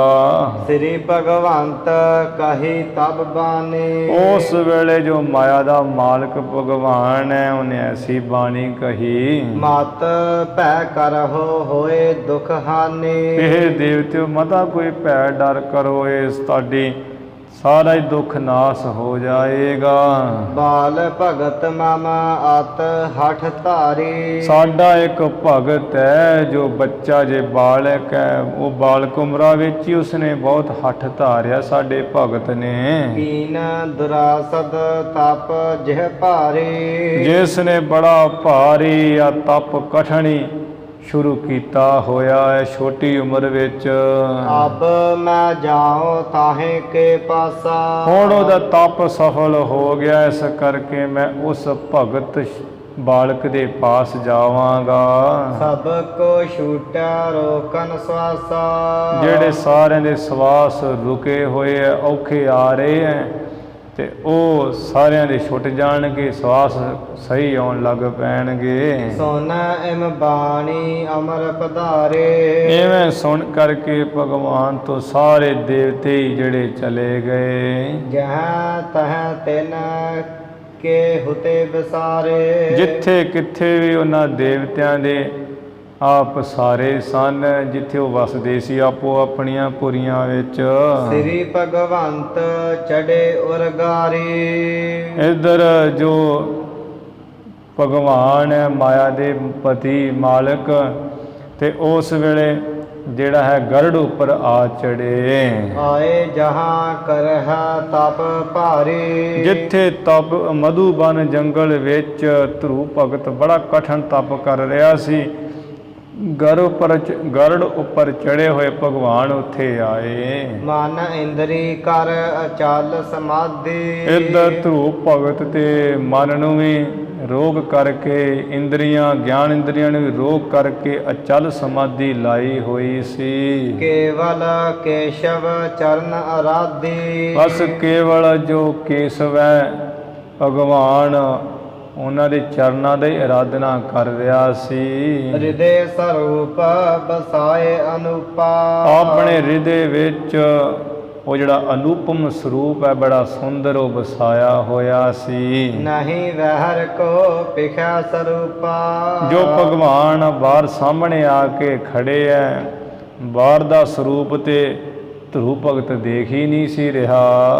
ਜਬ ਸ੍ਰੀ ਹਰਿ ਕੀ ਅੰਤਰ ਧਿਆਨੇ। ਭਾਈ ਮਰਦਾਨਾ ਜਦੋਂ ਉਸ ਵੇਲੇ ਮਾਇਆ ਦੇ ਮਾਲਕ ਨੇ ਅੰਤਰ ਧਿਆਨ ਕੀਤਾ, ਭਾਵ ਧਰੂ ਭਗਤ ਦੇ ਹਿਰਦੇ ਵਿੱਚੋਂ ਉਹ ਅੰਤਰ ਧਿਆਨ ਹੋ ਗਏ, ਅਲੋਪ ਹੋ ਗਏ, ਨਾਸ ਕੀਤਾ ਆਪਣਾ ਅੰਦਰਲਾ ਧਿਆਨ। ਤਬ ਪੰਕਜ ਸੇ ਨੈਣ ਖੁਲਾਨੇ। ਉਸ ਵੇਲੇ ਧਰੂ ਭਗਤ ਦੇ ਜਿਹੜੇ ਕਵਲ ਵਰਗੇ ਨੇਤਰ ਉਹ ਖੁੱਲੇ। ਸੋ ਸਰੂਪ ਢਿਗ ਬਾਹਰ ਦੇਖਾ। ਉਹ ਜਿਹੜਾ ਸਰੂਪ ਹਿਰਦੇ ਵਿੱਚ ਧਾਰਿਆ ਹੋਇਆ ਸੀ, ਜਿਸ ਸਰੂਪ ਦਾ ਧਿਆਨ, ਉਹੀਓ ਸਰੂਪ ਬਾਹਰ ਦੇਖਿਆ। ਪਰਿਓ ਦੰਡਵਤ ਪ੍ਰੇਮ ਬਸੇਖਾ। ਜਿਸ ਧਰੂ ਭਗਤ ਛੋਟੀ ਉਮਰ ਵਿੱਚ ਹੀ ਬਹੁਤ ਉੱਚੀ ਸੁੱਚੀ ਅਗਲਮਤ ਹੈ, ਪ੍ਰੇਮ ਬਹੁਤਾ ਹੈ, ਜਿਸ ਅੰਦਰ ਉਹ ਦੰਡੇਵਤ ਹੋ ਕੇ ਪਿਆ ਭਗਵਾਨ ਦੇ ਚਰਨਾਂ ਉੱਪਰ। ਪਨ ਲੋਚਨ ਭਰ ਰੂਪ ਨਿਹਾਰਾ। ਫਿਰ ਨੇਤਰਾਂ ਨੂੰ ਭਰ ਕੇ ਭਗਵਾਨ ਦਾ ਸੋਹਣਾ ਰੂਪ ਜਿਹੜਾ ਦੇਖਣਾ ਕੀਤਾ। ਸੋਹਣੇ ਨਕ ਜਿਨ ਲੰਬੜੇ ਵਾਲਾ, ਕੰਚਨ ਕਾਇਆ ਸੋਇਨੇ ਕੀ ਢਾਲਾ। ਕਹਿਤ ਅਲੰਘਨ ਸ੍ਰੀ ਕਰਤਾਰਾ। ਮਾਇਆ ਦਾ ਜੋ ਮਾਲਕ ਹੈ ਕਰਤਾਰ ਭਗਵਾਨ, ਉਸ ਨੂੰ ਇਹ ਧਰੂ ਭਗਤ ਜਫੀ ਪਾਉਣਾ ਚਾਹੁੰਦਾ ਸੀ। ਉਸਤਤ ਕਰ ਨਾ ਸਕਤ ਮਤ ਥੋਰੀ। ਉਹ ਛੋਟੀ ਬਾਲਕ ਉਮਰਾ ਹੋਣੇ ਕਰਕੇ ਜਿਹੜੀ ਬੁੱਧੀ ਹੈ ਉਹ ਥੋੜੀ ਸੀ, ਜਿਸ ਕਰਕੇ ਉਸਤਤ ਨਹੀਂ ਸੀ ਕਰ ਸਕਦਾ। ਇੱਛਾ ਅਧਿਕ ਰਹਿਓ ਕਰ ਜੋਰੀ। ਫਿਰ ਵੀ ਮੈਂ ਉਸਤਤ ਕਰਾਂ, ਉਸਤਤ ਕਰਨ ਦੀ ਬਹੁਤੀ ਇੱਛਾ ਹੈ, ਤੇ ਦੋਵੇਂ ਹੱਥ ਜੋੜ ਕਰਕੇ ਖੜਾ ਰਿਹਾ ਧਰੂ ਭਗਤ। ਸ੍ਰੀ ਹਰਿ ਜਾਨ ਗਏ ਉਰ ਤਾਹਾ। ਇੱਧਰ ਮਾਇਆ ਦੇ ਮਾਲਕ ਭਗਵਾਨ ਜੀ ਧਰੂ ਭਗਤ ਦੇ ਹਿਰਦੇ ਦੀ ਜਾਣ ਗਏ। ਨਿਜ ਕਰ ਸੰਖ ਤਬ ਹੈ ਮੁਖ ਸਵਾਹਾ। ਆਪਣੇ ਹੱਥਾਂ ਨਾਲ ਜਿਹੜਾ ਸੰਖ ਹੈ, ਉਸ ਵੇਲੇ ਧਰੂ ਭਗਤ ਦੇ ਮੁਖ ਨੂੰ ਛੁਹਾਇਆ। ਤਤ ਛਿਨ ਉਜਲ ਤਤ ਛਿਨ ਉਜਲ ਮਾਤੋ ਹੈ ਆਈ। ਉਸੇ ਵੇਲੇ ਧਰੂ ਭਗਤ ਦੀ ਜਿਹੜੀ ਅਕਲ ਮਤ ਬੁੱਧੀ ਹੈ, ਬੜੀ ਸਵੱਛ ਉਜਲ ਹੋ ਆਈ। ਈਸ਼ਵਰ ਜੀਵ ਗਿਆਨ ਸਭ ਪਾਈ। ਵੀ ਈਸ਼ਵਰ ਕੀ ਹੈ, ਜੀਵ ਕੀ ਹੈ, ਈਸ਼ਵਰ ਜੀਵ ਦੀ ਏਕਤਾ ਕੀ ਹੈ, ਸਾਰਾ ਗਿਆਨ ਉਸੇ ਵੇਲੇ ਪਾ ਲਿਆ ਜਦੋਂ ਇਹ ਸੰਖ ਛੁਹਾਇਆ। ਵਰਣਨ ਕਰਨ ਲੱਗਾ ਗੁਣ ਰੂਰੇ। ਇਹ ਭਾਈ ਮਰਦਾਨਾ ਉਸੇ ਵੇਲੇ ਧਰੂ ਭਗਤ ਸੋਹਣੇ ਜਿਹੜੇ ਗੁਣ ਭਗਵਾਨ ਪਰਮੇਸ਼ਰ ਦੇ ਉਹਨਾਂ ਨੂੰ ਕਥਨ ਕਰਨ ਲੱਗਾ। ਭਗਤ ਭਾਉ ਔਰ ਰਹਿਓ ਸਪੂਰੇ। ਜਿਸ ਧਰੂ ਭਗਤ ਦੇ ਹਿਰਦੇ ਵਿੱਚ ਹਿਰਦਾ ਪ੍ਰੇਮਾ ਭਗਤੀ ਨਾਲ ਪੂਰਾ ਭਰਿਆ ਹੀ ਹੋਇਆ ਸੀ। ਬੰਦੋ ਪਾਦ ਅਰਬਿੰਦ ਬਹੋਰੀ। ਫਿਰ ਕਹਿਣ ਲੱਗੇ, ਹੇ ਭਗਵਾਨ ਮੈਂ ਤੁਹਾਡੇ ਚਰਨ ਕਮਲਾਂ ਪਰ ਨਮਸਕਾਰ ਕਰਦਾ। ਫਿਰ ਜਿਨ ਕਰਨਾ ਆਸ ਮਤ ਭੀ ਮੋਰੀ। ਜਿਸ ਭਗਵਾਨ ਜੀ ਜਿਨ੍ਹਾਂ ਨੇ ਤੁਸਾਂ ਨੇ ਕਿਰਪਾ ਮੇਰੇ ਉੱਪਰ ਕਰਕੇ ਅਸੰਖ ਮੇਰੇ ਮੁਖ ਨਾਲ ਛਵਾ ਕੇ ਜਿਹੜੀ ਮੇਰੀ ਅਕਲ ਮਤ ਬੁੱਧੀ ਹੈ ਉਹ ਐਸੀ ਮਹਾਨ ਕਰ ਦਿੱਤੀ ਹੈ ਗਿਆਨ ਵਾਲੀ। ਰਮਾ ਨਿਵਾਜ ਈਸ਼ ਭਗਵੰਤਾ। ਫਿਰ ਧਰੂ ਭਗਤ ਸਿਫਤ ਕਰਨੀ ਸ਼ੁਰੂ ਕਰ ਦਿੱਤੀ, ਹੈ ਲక్ష్ਮੀ ਦੇ ਮਾਲਕ, ਸੰਸਾਰ ਦੇ ਈਸ਼ ਮਾਲਕ ਤੇ ਹੇ ਭਗਵਾਨ ਖਟ ਭਗਾ ਸੰਪੰਨ। ਅੰਤਰ ਜਾਮੀ ਸਰਬ ਅਨੰਤਾ। ਸਾਰਿਆਂ ਦੇ ਦਿਲਾਂ ਦੀ ਜਾਣਨ ਵਾਲੇ, ਅੰਤ ਤੋਂ ਰਹਿਤ ਬੇਅੰਤ ਭਗਵਾਨ ਜੀ। ਜੜ ਜੰਗਮ ਮੈਂ ਵਿਆਪਕ ਸਾਰੇ। ਭਗਵਾਨ ਜੀ ਤੁਸੀਂ ਤੇ ਆ ਜਿਹੜੇ ਜੜ ਇੱਕ ਥਾਂ ਖਲੋਤੇ ਹੋਏ ਐ, ਰੁੱਖ ਪਹਾੜ ਕੰਧਾਂ ਦੀਵਾਰਾਂ ਜੋ ਕੁਝ ਵੀ ਖੜਾ ਚੱਲ ਨਹੀਂ ਸਕਦਾ, ਇਸੇ ਤਰ੍ਹਾਂ ਜੰਗਮ ਜਿਹੜੇ ਪੈਰਾਂ ਨਾਲ ਤੁਰਨ ਵਾਲੇ ਸਾਰੇ ਜੀਵ ਜੰਤੂ ਹੈ ਉਹ ਸਾਰਿਆਂ ਵਿੱਚ ਹੀ ਤੁਸੀਂ ਵਿਆਪਕ ਹੋ, ਸਮਾਏ ਹੋਏ ਹੋ ਜੀ। ਰਚਹੁ ਆਪ ਪੁਨ ਰਹੋ ਨਿਹਾਰੇ। ਪਹਿਲਾਂ ਤੇ ਆਪ ਇਹਨਾਂ ਨੂੰ ਰਚਦੇ ਹੋ ਜੀਵਾਂ ਨੂੰ, ਫਿਰ ਇਹਨਾਂ ਤੋਂ ਵੱਖਰੇ ਰਹਿੰਦੇ ਹੋ। ਸਭ ਕੇ ਮੱਧ ਅਲਿਪਤ ਹੋ ਰਹਿ, ਅੰਦਰ ਵੀ ਰਹਿੰਦੇ ਹੋ ਤੇ ਬਾਹਰ ਵੀ ਹੋ ਜੀ। ਜੇ ਨਾ ਭਜਹਿ ਤਵ ਚਰਨ ਗੁਸਾਈ। ਇਹ ਸੰਸਾਰ ਦੇ ਮਾਲਕ ਭਗਵਾਨ ਪਰਮੇਸ਼ਰ ਜਿਹੜੇ ਤੇਰੇ ਚਰਨਾਂ ਨੂੰ ਨਹੀਂ ਨਾ ਸੇਵਦੇ, ਭਜਨ ਨਹੀਂ ਕਰਦੇ ਤੇਰੇ ਚਰਨਾਂ ਦਾ, ਜਾਏ ਨਰਕ ਮਹ ਸੰਕਟ ਪਾਈ। ਉਹ ਮਨੁੱਖ ਭਾਵੇਂ ਸੰਸਾਰ ਵਿੱਚ ਆਉਂਦੇ ਹੀ ਹੈ, ਅਖੀਰ ਉਹ ਮਰ ਕੇ ਨਰਕ ਵਿੱਚ ਜਾਂਦੇ, ਉੱਥੇ ਬੜਾ ਭਾਰੀ ਸੰਕਟ ਦੁੱਖ ਪਾਉਂਦੇ, ਤੜਫਦੇ ਹਨ। ਜੇ ਚਰਨਾਰ ਬਿੰਦ ਰਸ ਪੀਨੇ। ਪਰ ਜਿਹੜੇ ਪ੍ਰੇਮਾ ਭਗਤੀ ਵਿੱਚ ਆ ਕੇ ਤੁਹਾਡੇ ਚਰਨ ਕਮਲਾਂ ਦੇ ਪ੍ਰੇਮ ਵਿੱਚ ਭਿੱਜੇ ਹੈ, ਪ੍ਰੇਮ ਦੇ ਰਸ ਵਿੱਚ ਲੀਨ ਹਨ, ਆਪਣਾ ਮਾਨਾ ਮਲਿੰਦ ਸਮਕੀਨੇ। ਤੇ ਆਪਣਾ ਜਿਹੜਾ ਮਨ ਹੈ ਤੁਹਾਡੇ ਚਰਨ ਕਮਲਾਂ ਦਾ ਭੌਰੇ ਸਮਾਨ ਕੀਤਾ ਜਿਨ੍ਹਾਂ ਭਗਤਾਂ ਨੇ। ਸੋ ਸੁਖ ਪਾਵਹਿ ਅਮਿਤ ਵਿਸਾਲਾ। हे ਭਗਵਾਨ ਜੀ ਉਹ ਤੇ ਮਿੰਤੀ ਤੋਂ ਰਹਿਤ ਬੇਅੰਤੀ ਸੁਖ ਪਾਉਂਦੇ ਭਗਤ ਜਨ। ਕਬ ਨਾ ਪਰੈ ਤਿਨ ਪਰ ਜਮ ਜਾਲਾ। ਉਹ ਭਗਤ ਜਿਹੜੇ ਭਗਤੀ ਕਰਨ ਵਾਲੇ ਐ, ਤਪ ਸਾਧਨਾ ਕਰਨ ਵਾਲੇ, ਉਹਨਾਂ ਉੱਪਰ ਜਿਹੜੀ ਜਮਾ ਦਾ ਜਾਲ ਹੈ, ਫਾਈ ਹੈ, ਕਦੀ ਨਹੀਂ ਪੈਂਦੀ। ਹੈ ਭਗਵਾਨ ਬਿਨਾ ਪਰਿਆਸ ਤਰਹਿ ਸੰਸਾਰੂ। ਉਹ ਤੇ ਭਗਤੀ ਵਾਲੇ ਬਿਨਾ ਯਤਨੀ ਬਿਨਾ ਹੱਥ ਪੱਲਾ ਮਾਰੇ ਤਰ ਜਾਂਦੇ ਹਨ। ਆਪਰ ਉਧਾਰ ਹੈ ਨਿਜ ਸੰਗਾਰੂ। ਉਹ ਤੇ ਐਸੇ ਮਹਾਨ ਹੋ ਜਾਂਦੇ ਵੀ ਆਪਣੇ ਸੰਗੀ ਸਾਥੀ ਮਾਂ ਪਿਓ ਭੈਣ ਭਾਈ ਸਾਰੇ ਹੋਰਾਂ ਦਾ ਵੀ ਉਧਾਰ ਕਰ ਲੈਂਦੇ ਹੋਏ ਆਪ ਛੁੱਟੇ ਪਰਿਵਾਰ ਸੋ ਸਭ ਜਗਤ ਛੁਡਾਇਆ। ਤਿੰਨ ਕੋ ਮੋਹਿ ਦਿਓ ਸਤ ਸੰਗਾ। ਜਿਹੜੇ ਐਸੀ ਭਗਤੀ ਕਰਦੇ ਨਾ ਤੇਰੇ ਭਗਤ, ਹੈ ਭਗਵਾਨ ਮੈਨੂੰ ਉਹਨਾਂ ਦੀ ਸਤ ਸੰਗ ਦੇ, ਮੈਨੂੰ ਉਹਨਾਂ ਦੇ ਚਰਨਾਂ ਦੀ ਧੂੜੀ ਬਖਸ਼। ਤਵ ਗੁਣ ਸੁਨਾ ਗਾਏ ਸੋ ਉਮੰਗਾ। ਮੈਂ ਉਹਨਾਂ ਪਾਸੋਂ ਤੇਰੇ ਗੁਣ ਸੁਣਾ ਤੇ ਤੇਰੇ ਗੁਣ ਗਾਵਾਂ ਬੜੇ ਉਤਸ਼ਾਹ ਸ਼ਾਹ ਨਾਲ। ਇਹ ਮਨੀਖਾ ਮੋ ਮਨ ਜੇਤੀ। हे ਭਗਵਾਨ ਜਿੰਨੀ ਕੁ ਮੇਰੀ ਅਕਲ ਮਤ ਬੁੱਧੀ ਹੈ, ਵਰਨਨ ਕਰਾਂ ਸੋ ਕੀਰਤ ਤੇਤੀ। ਓਨੀ ਕਿ ਮੈਂ हे ਪਰਮੇਸ਼ਰ ਤੇਰੀ ਕੀਰਤੀ ਮਹਿਮਾ ਕਥਨ ਕਰਦਾ ਹੀ ਰਹਾ ਜੀਂਦੇ ਜੀ।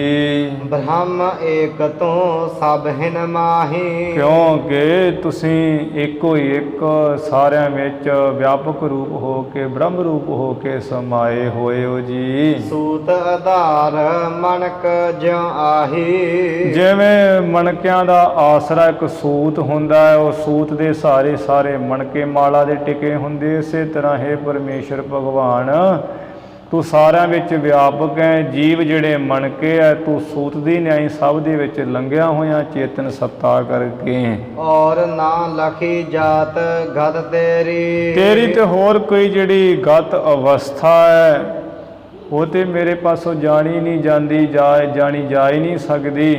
ਤੁਮਰੀ ਗਤ ਮੇਤ ਤੁਮ ਹੀ ਜਾਨੀ, ਨਾਨਕ ਦਾਸ ਸਦਾ ਕੁਰਬਾਨੀ। ਕਿਆ ਵਰਨਾ ਸੂਸ਼ਮ ਮਤ ਮੇਰੀ। हे ਭਗਵਾਨ, ਮੇਰੀ ਤੇ ਮਤ ਹੀ ਬੜੀ ਸੂਖਸ਼ਮ ਹੈ, ਥੋੜੀ ਹੈ, ਮੈਂ ਕੀ ਕਥਨ ਕਰਾਂ ਤੁਹਾਡੀ ਅਵਸਥਾ। ਦਾਸ ਗਿਰਾ ਅਸ ਸੁਨਤ ਕਿਰਪਾਲਾ। ਜੋ ਕਿਰਪਾਲੂ ਹੈ ਨਾ ਭਗਵਾਨ ਵਿਸ਼ਨੂੰ ਜੀ, ਜਦੋਂ ਆਪਣੇ ਦਾਸ ਦੀ ਸੇਵਕ ਧਰੂ ਬੱਚੇ ਦੀ ਐਸੀ ਬਾਣੀ ਸੁਣੀ ਹੈ ਸ਼ਰਧਾ ਵਾਲੀ। ਹਰਖ ਪ੍ਰਸੀਦਤ ਭਏ ਵਿਸਾਲਾ। ਇਹ ਭਾਈ ਮਰਦਾਨਾ ਉਸ ਵੇਲੇ ਭਗਵਾਨ ਸੁਣ ਕੇ ਬੜੇ ਖੁਸ਼ ਹੋਏ ਐ, ਪ੍ਰਸੰਨ ਹੋਏ ਐ। ਬੋਲੇ ਹੈ ਨ੍ਰਿਪ ਸੁਤ ਸੁਨ ਬਾਣੀ। ਕਹਿ ਲੱਗੇ, ਹੇ ਰਾਜੇ ਉਤਾਨਪਾ ਦੇ ਪੁੱਤਰ ਧਰੂ ਮੇਰੇ ਭਗਤ, ਤੂੰ ਸਾਡਾ ਬਚਨ ਸੁਣ। ਤਬ ਅੰਤਰ ਕੀ ਮੈਂ ਸਭ ਜਾਣੀ। ਤੇਰੇ ਅੰਦਰ ਕੀ ਹੈ, ਉਹ ਅੰਦਰ ਦੀ ਸਭ ਅਸਾਂ ਨੇ ਜਾਣ ਲਈ ਹੈ। ਸੋ ਅਬ ਲਿਹੋ ਪਰਮ ਪਦ ਉੱਚਾ। ਉਹ ਜਿਹੜਾ ਉੱਚਾ ਪਦ ਤੂੰ ਚਾਹੁੰਦਾ ਸੀ, ਮਹਾਨ ਪਦ, ਹੇ ਧਰੂ ਭਗਤ ਤੂੰ ਉੱਚਾ ਪਦ ਲੈ ਲਾ ਸਾਡੇ ਪਾਸੋਂ। ਕੋ ਨਹ ਜਹ ਸੁਰ ਅਸੁਰ ਪਹੁੰਚਾ। ਜਿਸ ਪਦ ਉੱਪਰ ਕੋਈ ਦੇਵਤਾ ਕੋਈ ਦੈਂਤ ਵੀ ਨਹੀਂ ਪਹੁੰਚਿਆ ਅਜ ਤੱਕ। ਮਾਰ ਤਾਂਡ ਗ੍ਰਹਿ ਸੋਮ ਨਛਤਰਾ। ਜਿਹੜੇ 9 ਗ੍ਰਹਿ ਸੂਰਜ, ਚੰਦਰਮਾ, ਮੰਗਲ, ਬੁੱਧ, ਵੀਰ, ਸ਼ੁਕਰ, ਸ਼ਨੀ, ਰਾਹੂ, ਕੇਤੂ, ਇਸੇ ਤਰ੍ਹਾਂ 27 ਨਛੱਤਰ ਜੋ ਹੈ। ਸਭ ਹੈ ਪ੍ਰਦਛਨ ਕਰਹਿ ਪਵਿੱਤਰਾ। ਉਹ ਸਾਰੇ 27 ਨਛੱਤਰ 9 ਗ੍ਰਹਿ ਹੇ ਧਰੂ ਭਗਤ ਬੜੀ ਪਵਿੱਤਰਤਾ ਸਵੱਛਤਾਈ ਨਾਲ, ਉਜਲਤਾਈ ਨਾਲ ਤੇਰੀ ਪ੍ਰਦਰਸ਼ਨਾ ਕਰਨਗੇ। ਅੱਜ ਤੋਂ ਤੇਰੀ ਪਰਕਰਮਾ ਕਰਿਆ ਕਰਨਗੇ। ਤਵ ਪਿਤ ਤਪ ਹਿਤ ਜਬ ਬਨ ਜਾਈ। ਤੁਹਾਡੇ ਪਿਤਾ ਜਦੋਂ ਆਪਣੀ ਉਮਰਾ ਅਵਸਥਾ ਵੇਖ ਕੇ ਤਪ ਕਰਨ ਵਾਸਤੇ ਜੰਗਲ ਵਿੱਚ ਜਾਣਗੇ। ਰਾਜ ਸਮਰ ਪਹਿ ਤੁਝਹਿ ਬਨਾਈ। ਉਹ ਤੁਹਾਨੂੰ ਧਰੂ ਭਗਤ ਜੀ ਬਣਾ ਸਵਾਰ ਕੇ ਰਾਜ ਭਾਗ ਸਾਰਾ ਸਮਰਪਣ ਕਰ ਦੇਣਗੇ। 36 ਵਰਖ ਸਹਸ ਕਰ ਰਾਜੂ। ਉਸ ਵੇਲੇ ਤੁਸੀਂ 36,000 ਵਰਾ ਜਿਹੜਾ ਹੈ ਰਾਜ ਭਾਗ ਕਰੋਗੇ। ਪੁਨ ਪਾਵੋ ਨਿਜ ਪਦ ਸੁਖ ਸਾਜੂ। ਫਿਰ ਜਿਹੜਾ ਸੁੱਖਾਂ ਨੂੰ ਸਜਾਉਣ ਵਜਾਉਣ ਵਾਲਾ ਆਪਣਾ ਪਦ ਹੈ, ਪਰਮ ਪਦ, ਉਹ ਉੱਚਾ ਪਦ ਪਾਵੋਗੇ। ਉੱਤਮ ਨਾਮ ਤੋਹਿ ਜੋ ਭਰਾਤਾ। ਫਿਰ ਜੋ ਤੁਹਾਡੇ ਜੋ ਮਤਰਈ ਮਾਂ ਦਾ ਪੁੱਤਰ ਹੈ, ਉੱਤਮ ਤੁਹਾਡਾ ਭਰਾ, ਸਦਾ ਅਖੇਰ ਬਿਰਤ ਮਹਿਰਾਤਾ। ਉਹ ਤੇ ਸਦਾ ਹੀ ਸ਼ਿਕਾਰ ਬਿਰਤੀ ਵਿੱਚ ਹੀ ਰੰਗਿਆ ਰਹਿੰਦਾ, ਉਹਦੇ ਵਿੱਚ ਹੀ ਪ੍ਰੇਮ ਪਿਆਰ ਰੱਖਦਾ, ਸ਼ਿਕਾਰ ਕਰਨ ਵਿੱਚ ਹੀ। ਸੋ ਬਨ ਮਹਿ ਹੋਵਤ ਹੱਥ ਪ੍ਰਾਨ ਹੈ। ਉਹ ਜੰਗਲ ਵਿੱਚ ਜਾਏਗਾ, ਉੱਥੇ ਉਹਦਾ ਜੰਗ ਯੁੱਧ ਹੋ ਜਾਏਗਾ, ਉਹਦੇ ਪ੍ਰਾਣ ਨਾਸ ਹੋ ਜਾਣਗੇ। ਖੋਜਨ ਹਿਤ ਤਿਹ ਮਾਤ ਪਿਆਨ ਹੈ। ਫਿਰ ਉੱਤਮ ਦੀ ਮਾਤਾ ਭਾਵ ਤੁਹਾਡੀ ਮਤਰਈ ਮਾਂ ਆਪਣੇ ਪੁੱਤਰ ਨੂੰ ਢੂੰਡਣ ਭਾਲਣ ਵਾਸਤੇ ਚੱਲਣਾ ਜਾਣਾ ਕਰੇਗੀ ਜੰਗਲ ਵਿੱਚ। ਸੋ ਦਾਵਾ ਨਲ ਮਹਿ ਜਰ ਜਾਈ। ਉੱਥੇ ਜੰਗਲ ਵਿੱਚ ਅੱਗੇ ਅੱਗ ਲੱਗੀ ਹੋਏਗੀ ਤੇ ਉਹ ਤੁਹਾਡੀ ਮਤਰਈ ਮਾਂ ਉੱਥੇ ਸੜ ਮਚ ਜਾਏਗੀ। ਸਰਬ ਰਾਜ ਤੁਮ ਕਰੋ ਬਨਾਈ। ਫਿਰ ਸਾਰਾ ਜਿਹੜਾ ਰਾਜ ਭਾਗ ਹੈ ਤੁਸੀਂ ਬਣਾ ਸਵਾਰ ਕੇ ਕਰੋਗੇ। ਮਾਮਾ ਹਿਤ ਮਖ ਕਰੀਏ ਹਿਤ ਲਾਈ। ਧਰੂ ਭਗਤ ਤੁਸੀਂ ਆ ਹਿੱਤ ਲਾ ਕੇ ਪ੍ਰੇਮ ਲਾ ਕੇ ਸਾਡੇ ਪ੍ਰਸੰਨਤਾ ਵਾਸਤੇ ਵੀ ਜਗ ਕਰੀਏ। ਸਿਮਰਨ ਕਰਹੁ ਸਦਾ ਸੁਖ ਪਾਈ। ਹਮੇਸ਼ਾ ਹੀ ਸੁਖ ਪਾ ਕੇ ਜਿਹੜਾ ਸਿਮਰਨ ਹੈ ਉਹ ਕਰੋ, ਸਦਾ ਹੀ ਸਾਨੂੰ ਯਾਦ ਕਰਦੇ ਰਹੋ।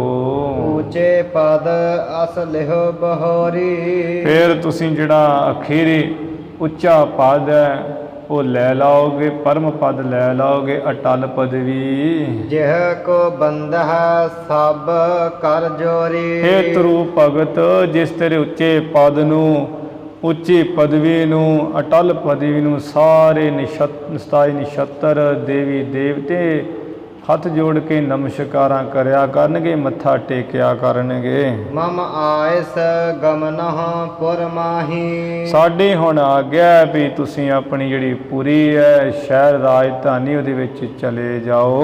ਮਾਤ ਪਿਤਾ ਹਿਰਦੇ ਬਹੁ ਚਾਹੀ। ਕਿਉਂਕਿ ਤੁਹਾਡੇ ਮਾਤਾ ਪਿਤਾ ਹਿਰਦੇ ਵਿੱਚ ਬਹੁਤ ਚਾਹੁੰਦੇ ਵੀ ਸਾਡਾ ਪੁੱਤਰ ਵਾਪਸ ਆ ਜਾਏ। ਆਸ ਕਹਿ ਸ੍ਰੀ ਭਗਵੰਤ ਗੁਸਾਈ। ਇਹ ਭਾਈ ਮਰਦਾਨਾ ਇਸ ਤਰ੍ਹਾਂ ਕਹਿ ਕੇ ਜੋ ਮਾਇਆ ਦੇ ਮਾਲਕ ਹੈ ਤੇ ਸੰਸਾਰ ਦੇ ਵੀ ਮਾਲਕ ਹਨ। ਅੰਤਰ ਧਿਆਨ ਭਏ ਤਿਹ ਥਖਾ। ਅੰਤਰ ਧਿਆਨ ਭਏ ਤਿਹ ਥਾਈ। ਉੱਥੇ ਹੀ ਮਧੂਬਨ ਜੰਗਲ ਵਾਲੀ ਥਾਂ ਤੇ ਅੰਤਰ ਧਿਆਨ ਹੋ ਗਏ, ਉਸੇ ਵੇਲੇ ਅਲੋਪ ਹੋ ਗਏ ਬਚਨ ਕਰਕੇ। ਜਿਹ ਕੇ ਦਰਸ਼ਨ ਦੋਖ ਨਸਾਈ। ਜਿਸ ਭਗਵਾਨ ਦੇ ਦਰਸ਼ਨ ਕੀਤਿਆਂ ਸਾਰੇ ਦੋਖ ਹੀ ਨਾਸ ਹੋ ਜਾਂਦੇ ਐ। ਸੇਵਹੁ ਚਰਨਾ ਕਵਲ ਹਿਤ ਲਾਈ। ਭਾਈ ਸੰਤੋਖ ਸਿੰਘ ਜੀ ਕਹਿੰਦੇ ਆ ਵੀ ਐਸੇ ਭਗਵਾਨ ਪਰਮੇਸ਼ਰ ਦੇ ਹਿੱਤ ਲਾ ਕੇ ਪ੍ਰੇਮ ਲਾ ਕੇ ਭਾਈ ਜਿਹੜੇ ਚਰਨ ਕਵਲ ਹੈ ਉਹ ਸੇਵਨਾ ਕਰੋ, ਉਹਨਾਂ ਚਰਨਾਂ ਦੀ ਸੇਵਾ ਕਰੋ ਜਿਨ੍ਹਾਂ ਚਰਨਾਂ ਦੀ ਧਰੂ ਭਗਤ ਜੀ ਨੇ ਸੇਵਾ ਕੀਤੀ ਹੈ ਪ੍ਰੇਮ ਲਾ ਕੇ। ਇਤ ਸ੍ਰੀ ਗੁਰੂ ਨਾਨਕ ਪ੍ਰਕਾਸ਼ ਗ੍ਰੰਥੇ ਪੂਰਬਾਰ ਦੇ ਧਰੁਵ ਪ੍ਰਸੰਗ ਵਰਣਨੰ ਨਾਮ 71ਵਾਂ ਅਧਿਆਏ। ਇੱਥੇ ਸ੍ਰੀ ਗੁਰੂ ਨਾਨਕ ਪ੍ਰਕਾਸ਼ ਗ੍ਰੰਥ ਦੇ ਅੱਧੇ ਹਿੱਸੇ ਦੇ ਜਿਹੜੇ 71 ਅਧਿਆਏ ਸਮਾਪਤ ਹੋ ਗਏ ਹਨ। ਦੋਹਰਾ ਸ੍ਰੀ ਗੁਰ ਪਗ ਸਾਗਰ ਆਨੰਦ। ਅਗਲਾ ਪ੍ਰਸੰਗ ਆਰੰਭ ਕਰਦੇ ਹੋਏ ਭਾਈ ਸੰਤੋਖ ਸਿੰਘ ਜੀ ਗੁਰੂ ਨਾਨਕ ਸਾਹਿਬ ਜੀ ਦੇ ਚਰਨ ਕਮਲਾਂ ਦੀ ਮਹਿਮਾ ਦਾ ਮੰਗਲ ਕਰਦੇ ਹੈ ਵੀ ਸੁਭਾਏਮਾਨ ਗੁਰੂ ਨਾਨਕ ਸਾਹਿਬ ਜੀ ਦੇ ਜਿਹੜੇ ਚਰਨ ਹਨ, ਇਹ ਸਰੋਤਾ ਜਨੋ ਭਾਈ ਗੁਰਸਿੱਖੋ ਤੇ ਆਨੰਦ ਦਾ ਸਾਗਰ ਸਮੁੰਦਰ ਹੀ ਹਨ। ਮਨ ਨਿਜ ਮੀਨ ਬਣਾਓ। ਮੈਂ ਆਪਣੇ ਮਨ ਨੂੰ ਉਸ ਸਾਗਰ ਦੇ ਜਿਹੜਾ ਮੱਛ ਬਣਾ ਕੇ ਇਸ ਆਨੰਦ ਦੇ ਸਮੁੰਦਰ ਵਿੱਚ ਲੀਨ ਕਰਕੇ ਕਹੋ ਕਥਾ ਪਾਵਨ ਪਰਮ। ਜੋ ਪਰਮ ਪਵਿੱਤਰ ਮਹਾਨੀ ਸਤਿਗੁਰਾਂ ਦੀ ਕਥਾ ਹੈ ਉਹ ਕਹਿੰਦਾ ਹਾਂ। ਸੁਨ ਸਰੋਤਾ ਸੁਖ ਪਾਓ। ਜਿਸ ਕਥਾ ਨੂੰ ਸੁਣ ਕੇ ਸਾਰੇ ਜਿਹੜੇ ਸਰੋਤੇ ਕਥਾ ਸੁਣਨ ਵਾਲੇ ਗੁਰੂ ਕੇ ਪਿਆਰੇ ਸੁਖ ਪਾਉਣਗੇ। ਸ੍ਰੀ ਬਾਲਾ ਸੰਦਰਵਾਚ ਚੌਪਈ। ਸ੍ਰੀ ਅੰਗਦ ਜੀ ਸੁਨ ਇਤਿਹਾਸਾ। ਭਾਈ ਬਾਲਾ ਜੀ ਕਹਿਣ ਲੱਗੇ ਸ੍ਰੀ ਗੁਰੂ ਅੰਗਦ ਦੇਵ ਸਾਹਿਬ ਮਹਾਰਾਜ ਜੀ ਅਗਲਾ ਵੀ ਧਰੂ ਭਗਤ ਦਾ ਇਤਿਹਾਸ ਸੁਣੋ ਪ੍ਰੇਮ ਨਾਲ। ਮਰਦਾਨੇ ਸੋ ਗੁਰੂ ਪ੍ਰਕਾਸ਼ਾ। ਜਿਸ ਤਰ੍ਹਾਂ ਭਾਈ ਮਰਦਾਨੇ ਨਾਲ ਗੁਰੂ ਮਹਾਰਾਜ ਨੇ ਪ੍ਰਗਟ ਕੀਤਾ ਸੁਣਾਇਆ ਸੀ। ਕਹਿਨ ਲੱਗੇ ਪੁਨ ਦੀਨ ਦਿਆਲਾ। ਜੋ ਗਰੀਬਾਂ ਤੇ ਦਿਆਲਤਾ ਕਰਨ ਵਾਲੇ ਗੁਰੂ ਨਾਨਕ ਸਾਹਿਬ ਜੀ ਫਿਰ ਇਸ ਤਰ੍ਹਾਂ ਕਹਿਣ ਲੱਗੇ ਭਾਈ ਮਰਦਾਨਾ ਜੀ ਨੂੰ। ਧਰੁਵ ਪੁਰ ਕੋ ਗਮਨਿਓ ਤਿਹ ਕਾਲਾ। ਇਹ ਭਾਈ ਮਰਦਾਨਾ ਉਸ ਵੇਲੇ ਭਗਵਾਨ ਦੀ ਆਗਿਆ ਮੰਨ ਕੇ ਧਰੂ ਜੋ ਹੈ ਉਹ ਪੂਰੀ ਆਪਣੀ ਸ਼ਹਿਰ ਵੱਲ ਨੂੰ ਚਲਾ ਗਿਆ। ਸੁਨਿਆ ਉਤਾਨ ਪਾਦ ਸੁਧ ਆਵਨਾ। ਇੱਧਰ ਜੋ ਧਰੂ ਭਗਤ ਜੀ ਦੇ ਪਿਤਾ ਉਤਾਨ ਪਾਦ ਕਿ ਸਾਡਾ ਪੁੱਤਰ ਆ ਰਿਹਾ, ਪੁੱਤਰ ਦਾ ਆਉਣਾ ਸੁਣਿਆ। ਅਮਿਤ ਭਇਓ ਮਨ ਮੈਂ ਹਰਖਾਵਨਾ। ਆਮਦ ਨਹੀਂ ਅਮਿਤ ਮਨ ਵਿੱਚ ਫਿਰ ਮਿੰਤੀ ਤੋਂ ਰਹਿਤ ਹੀ ਖੁਸ਼ ਹੋਇਆ ਉਤਾਨ ਪਾਦ ਰਾਜਾ। ਜਿਨ ਦਿਜਵਰ ਸੁਧ ਆਨ ਸੁਨਾਈ। ਜਿਸ ਸ਼੍ਰੇਸ਼ਟ ਬ੍ਰਾਹਮਣ ਨੇ ਕਿ ਤੁਹਾਡਾ ਪੁੱਤਰ ਧਰੂ ਆ ਰਿਹਾ ਉਸਨੇ ਖਬਰ ਸੁਣਾਈ ਸੀ। ਭਟ ਭੂਖਨ ਰਥ ਦੀਨ ਬਨਾਈ। ਉਸ ਬ੍ਰਾਹਮਣ ਨੂੰ ਸੋਹਣੇ ਕੱਪੜੇ ਸੋਹਣੇ ਗਹਿਣੇ ਤੇ ਰਥ ਬਣਾ ਦਿੱਤਾ ਸੀ। ਤਬ ਪਵਾਲ ਤਿਹ ਲੈ ਕਰ ਸੰਗਾ। ਉਸ ਵੇਲੇ ਉਤਾਨ ਪਾਦ ਰਾਜਾ ਉਸ ਬ੍ਰਾਹਮਣ ਨੂੰ ਨਾਲ ਲੈ ਕਰਕੇ ਗਮਨਿਓ ਆਗੇ ਸਹਿਤ ਉਮੰਗਾ। ਬੜੇ ਉਤਸ਼ਾਹ ਪ੍ਰੇਮ ਦੇ ਨਾਲ ਕਿ ਮੇਰਾ ਪੁੱਤਰ ਆ ਰਿਹਾ, ਆਦਰ ਸਨਮਾਨ ਕਰਨ ਵਾਸਤੇ ਅੱਗੋਂ ਹੀ ਇਹ ਚਲਾ ਗਿਆ ਉਤਾਨ ਪਾਦ ਰਾਜਾ ਪਿਤਾ। ਦੁੰਦਬ ਬੇਣਾ ਭੇਰ ਬਜਾਈ। ਉਹ ਜਾਂਦੇ ਸਮੇਂ ਧੌਂਸੇ ਨਗਾਰੇ ਤੂਤੀਆਂ ਭੇਰੀਆਂ ਵਜਵਾਈਆਂ ਇਹ ਰਾਜੇ ਨੇ। ਵੇਦ ਪਾਠ ਦਿਜ ਕਰਤ ਸਹਾਈ। ਜਿਹੜੇ ਬ੍ਰਾਹਮਣ ਵੇਦਾਂ ਦਾ ਪਾਠ ਕਰਦੇ ਸੀ, ਸੋਭ ਨੀਕ ਵੇਦਾਂ ਦੀ ਧੁਨੀ ਕੱਢਦੇ ਜਾਂਦੇ ਸੀ। ਸਰਚ ਸੁਨੀਤੀ ਯੁਗ ਨ੍ਰਿਪ ਨਾਰੀ। ਰਾਜੇ ਦੀਆਂ ਜੋ ਦੋਵੇਂ ਇਸਤਰੀਆਂ ਸਨ, ਸਰੂਚੀ ਤੇ ਜੋ ਭਗਤ ਜੀ ਦੇ ਮਾਤਾ ਸੁਨੀਤਾ ਸੀ। ਸਿਵਕਾ ਪਰ ਚੜ ਚੱਲੀ ਅਗਾਰੀ। ਭਾਈ ਮਰਦਾਨਾ ਉਹ ਵੀ ਆਪਣੀਆਂ ਪਾਲਕੀਆਂ ਉੱਪਰ ਚੜ ਕੇ ਅੱਗੇ ਚੱਲ ਪਈਆਂ। ਨ੍ਰਿਪ ਸਤ ਉਤਮ ਲੋਕ ਵਿਸਾਲਾ। ਰਾਜੇ ਦਾ ਜਿਹੜਾ ਪੁੱਤਰ ਸੀ ਉਤਮ ਛੋਟਾ, ਤੇ ਉਹ ਵੀ ਬਹੁਤਿਆਂ ਲੋਕਾਂ ਨਾਲ ਜੋ ਸਰੂਚੀ ਦੇ ਪੇਟ ਤੋਂ ਹੋਇਆ ਸੀ। ਗਏ ਲੈਨ ਹਿਤ ਸਭ ਤਤਕਾਲਾ। ਇਹ ਸਾਰੇ ਮਿਲ ਕਰਕੇ ਬੜੀ ਛੇਤੀ ਨਾਲ ਧਰੂ ਭਗਤ ਨੂੰ ਲੈਣ ਵਾਸਤੇ ਅੱਗੋਂ ਹੀ ਗਏ ਸਤਿਕਾਰ ਨਾਲ। ਵਿਖਿਓ ਤਾਨ ਪਾਦ ਸੁਤ ਬਦਨਾ। ਜਦੋਂ ਉੱਥੇ ਗਏ ਸੀ ਤੇ ਉਤਾਨਪਾਦ ਰਾਜੇ ਨੇ ਆਪਣੇ ਪੁੱਤਰ ਧਰੂ ਦਾ ਸੁੰਦਰ ਮੁਖ ਦੇਖਿਆ ਸੀ। ਕਮਲ ਪ੍ਰਫੁੱਲਤ ਜਿਉ ਸੁਖ ਸਦਨਾ। ਜਿਵੇਂ ਸੂਰਜ ਚੜ੍ਹੇ ਨੂੰ ਵੇਖ ਕੇ ਕਵਲ ਫੁੱਲ ਖਿੜਦਾ ਹੈ, ਮੱਚਦਾ ਹੈ, ਐਵੇਂ ਸੁੱਖਾਂ ਦਾ ਘਰ ਧਰੂ ਭਗਤ ਜੀ ਨੂੰ ਵੇਖ ਕੇ ਰਾਜਾ ਖਿੜਿਆ ਹੈ। ਤਿਹ ਸ਼ਿਨ ਰਥ ਤੇ ਉਤਰ ਤੁਰੰਤਾ। ਭਾਈ ਮਰਦਾਨਾ ਉਸ ਵੇਲੇ ਰਾਜਾ ਆਪਣੇ ਰਥ ਤੋਂ ਬੜੀ ਛੇਤੀ ਉਤਰਿਆ ਸੀ। ਬੰਦਤ ਘਰ ਲਾਇਓ ਮਤਵੰਤਾ। ਆਪਣੇ ਪੁੱਤਰ ਨੂੰ ਬੜਾ ਪ੍ਰੇਮ ਕਰਦਾ ਹੋਇਆ ਮੱਥਾ ਟੇਕਿਆ ਪਿਤਾ ਨੇ। ਹੁਣ ਪੁੱਤਰ ਨਹੀਂ ਸਮਝਿਆ ਵੀ ਮੇਰਾ ਪੁੱਤਰ ਤਪ ਕਰਨ ਗਿਆ ਸੀ। ਮੱਥਾ ਟੇਕਿਆ, ਗਲ ਨਾਲ ਲਾਇਆ। ਮਹਾਨ ਚੰਗੀ ਮਤ ਵਾਲੇ ਰਾਜੇ ਨੇ। ਬਿਹ ਬਲ ਹੋਏ ਉਤਕੰਠਾ ਪੂਰੀ। ਜਿਸ ਨੂੰ ਪੁੱਤਰ ਨੂੰ ਮਿਲਦੀ ਬੜੀ ਭਾਰੀ ਇੱਛਾ ਸੀ, ਬਹੁਤੀ ਇੱਛਾ ਸੀ, ਬੇਬਲ ਜਿਹਾ ਹੋ ਗਿਆ ਹੈ। ਕੀਨਾ ਅਲਿੰਗਨ ਗਰ ਰਹਿ ਪੂਰੀ। ਧਰੂ ਭਗਤ ਨੂੰ ਜਫੀ ਪਾਈ ਹੈ, ਗਲ ਭਰ ਆਇਆ ਸੀ ਸਰਤਾਨਪਾਦ ਰਾਜੇ ਦਾ। ਮਸਤਕ ਚੂਮਤ ਕਹਿ ਕੋ ਫੇਰਤ। ਕਰ ਕੋ ਫੇਰਤ। ਧਰੂ ਭਗਤ ਦਾ ਮੱਥਾ ਚੁੰਮਦਾ ਸੀ, ਆਪਣਾ ਹੱਥ ਫੇਰਦਾ ਸੀ ਪਿਆਰ ਨਾਲ ਸਿਰ ਉੱਪਰ। ਲੋਚਨ ਤੇ ਆਸਨ ਕੋ ਗੇਰਤ। ਨੇਤਰ ਤੋਂ ਅਥਰੂ ਸੁੱਟਦਾ ਸੀ, ਕਹਿੰਦਾ ਪੁੱਤਰਾ ਮੈਂ ਕਿੰਨਾ ਨਿਭਾਗਾ ਪਿਓ ਹਾਂ ਤੇਰਾ। ਤਿਨ ਸੋ ਸੁਤ ਕੋ ਮਨਹ ਨਵਾਨਾ। ਉਹ ਜਿਹੜੇ ਅਥਰੂ ਕੇਰਦਾ ਸੀ ਭਾਈ ਮਰਦਾਨਾ, ਸੁਣ ਵੀ ਉਹਨਾਂ ਅਥਰੂਆਂ ਨਾਲ ਤੇ ਮਾਨੋ ਕਿ ਆਪਣੇ ਪੁੱਤਰ ਨੇ ਨਿਭਾ ਹੀ ਦਿੱਤਾ ਹੈ, ਇਸ਼ਨਾਨ ਹੀ ਕਰਾ ਦਿੱਤਾ ਧਰੂ ਭਗਤ ਦਾ। ਮధుਰ ਬਚਨ ਕਹਿ ਬਹੁ ਸਨਮਾਨਾ। ਮਿੱਠੇ ਬਚਨ ਕਹਿ ਕੇ ਬਹੁਤ ਸਨਮਾਨ ਕੀਤਾ ਹੈ। ਉਨ ਦੋ ਮਾਤ ਮਿਲੀ ਤਿਹ ਆਈ। ਉਹ ਫਿਰ ਜਿਹੜੀਆਂ ਦੋਵੇਂ ਮਾਤਾ ਇਹ ਸਰੂਚੀ ਮਾਤਾ ਜਿਹਨੇ ਗੋ ਚੋਂ ਕੱਢਿਆ ਸੀ ਤੇ ਸੁਨੀਤਾ ਜੋ ਭਗਤ ਜੀ ਦੇ ਮਾਤਾ ਸਨ ਸਗੇ, ਉਹ ਦੋਵੇਂ ਮਾਵਾਂ ਵੀ ਆ ਮਿਲੀਆਂ ਸੀ। ਧਰੁਵ ਬੰਧਨ ਕੀਨੀ ਸਿਰ ਨਿਆਈ। ਮਾਤਾਵਾਂ ਜਾਣ ਕੇ ਧਰੂ ਭਗਤ ਨੇ ਨਮਸਕਾਰ ਕੀਤੀ ਹੈ ਸਿਰ ਨਵਾ ਕੇ ਦੋਹਾਂ ਮਾਤਾ ਨੂੰ। ਚਿਰੰਜੀਵ ਦੇ ਆਸਿਖ ਤਬ ਹੀ। ਅੱਗੋਂ ਮਾਵਾਂ ਨੇ ਅਸੀਸਾਂ ਦਿੱਤੀਆਂ, ਹੈ ਪੁੱਤਰ ਤੂੰ ਚਿਰੰਜੀਵੀ ਜਿਵੇਂ ਤੇਰੀ ਲੰਬੀ ਉਮਰ ਹੋਵੇ। ਘਰ ਸੋ ਲਾਏ ਪਾਏ ਸੁਖ ਤਬ ਹੀ। ਉਸ ਵੇਲੇ ਗਲ ਨਾਲ ਲਾ ਕੇ ਕੰਠ ਨਾਲ ਲਾ ਕੇ ਬੜਾ ਸੁਖ ਪਾਇਆ ਸੀ ਇਹਨਾਂ ਦੋਹਾਂ ਮਾਵਾਂ ਨੇ। ਉੱਤਮ ਭਰਾਤ ਮਿਲਿਓ ਤਬ ਘਰ ਸੋ। ਜੋ ਸਰੂਚੀ ਦੇ ਪੇਟੋਂ ਛੋਟਾ ਉਤਾਨਪਾਦ ਰਾਜ ਦਾ ਪੁੱਤਰ ਹੋਇਆ ਸੀ ਉੱਤਮ, ਉਹ ਵੀ ਆਪਣੇ ਭਰਾ ਨੂੰ ਧਰੂ ਨੂੰ ਗਲ ਨਾਲ ਲਾ ਕੇ ਮਿਲਿਆ ਸੀ। ਪ੍ਰੇਮ ਵਿਸਾਲ ਭਰਿਓ ਸ਼ਬ ਉਰਸੋ। ਜਿਸ ਉੱਤਮ ਦੇ ਹਿਰਦੇ ਵਿੱਚ ਬੜਾ ਚੰਗਾ ਪ੍ਰੇਮ ਬਹੁਤਾ ਹੀ ਭਰਿਆ ਹੋਇਆ ਸੀ। ਕਰਨੀ ਪਰ ਚੜਾਏ ਸੁਤ ਦੋਈ। ਫਿਰ ਉਸ ਵੇਲੇ ਤਾਨਪਾਦ ਰਾਜੇ ਨੇ ਜਿਹੜੇ ਦੋਵੇਂ ਪੁੱਤਰ ਉੱਤਮ ਤੇ ਧਰੂ ਨੂੰ ਇਹ ਹਾਥੀ ਉੱਪਰ ਚੜਾ ਲਿਆ ਸੀ। ਪੁਰ ਆਇਓ ਅਤ ਉਤਸਵ ਹੋਈ। ਕਰਨੀ ਦਾ ਅਰਥ ਹੱਥ ਨਹੀਂ ਹੁੰਦਾ, ਵੀ ਹੱਥਨੀ ਉੱਪਰ ਚੜਾ ਲਿਆ ਸੀ। ਪੁਰ ਆਇਓ, ਫਿਰ ਆਪਣੀ ਪੂਰੀ ਰਾਜਧਾਨੀ ਵਿੱਚ ਰਾਜਾ ਆਇਆ ਪੁੱਤਰਾਂ ਸਮੇਤ। ਬੜਾ ਉਤਸ਼ਾਹ ਹੋਇਆ ਸੀ ਉੱਥੇ। ਭੂਪਤ ਪਾਠ ਨਰ ਉਚਰੇ ਬਚਨਾ।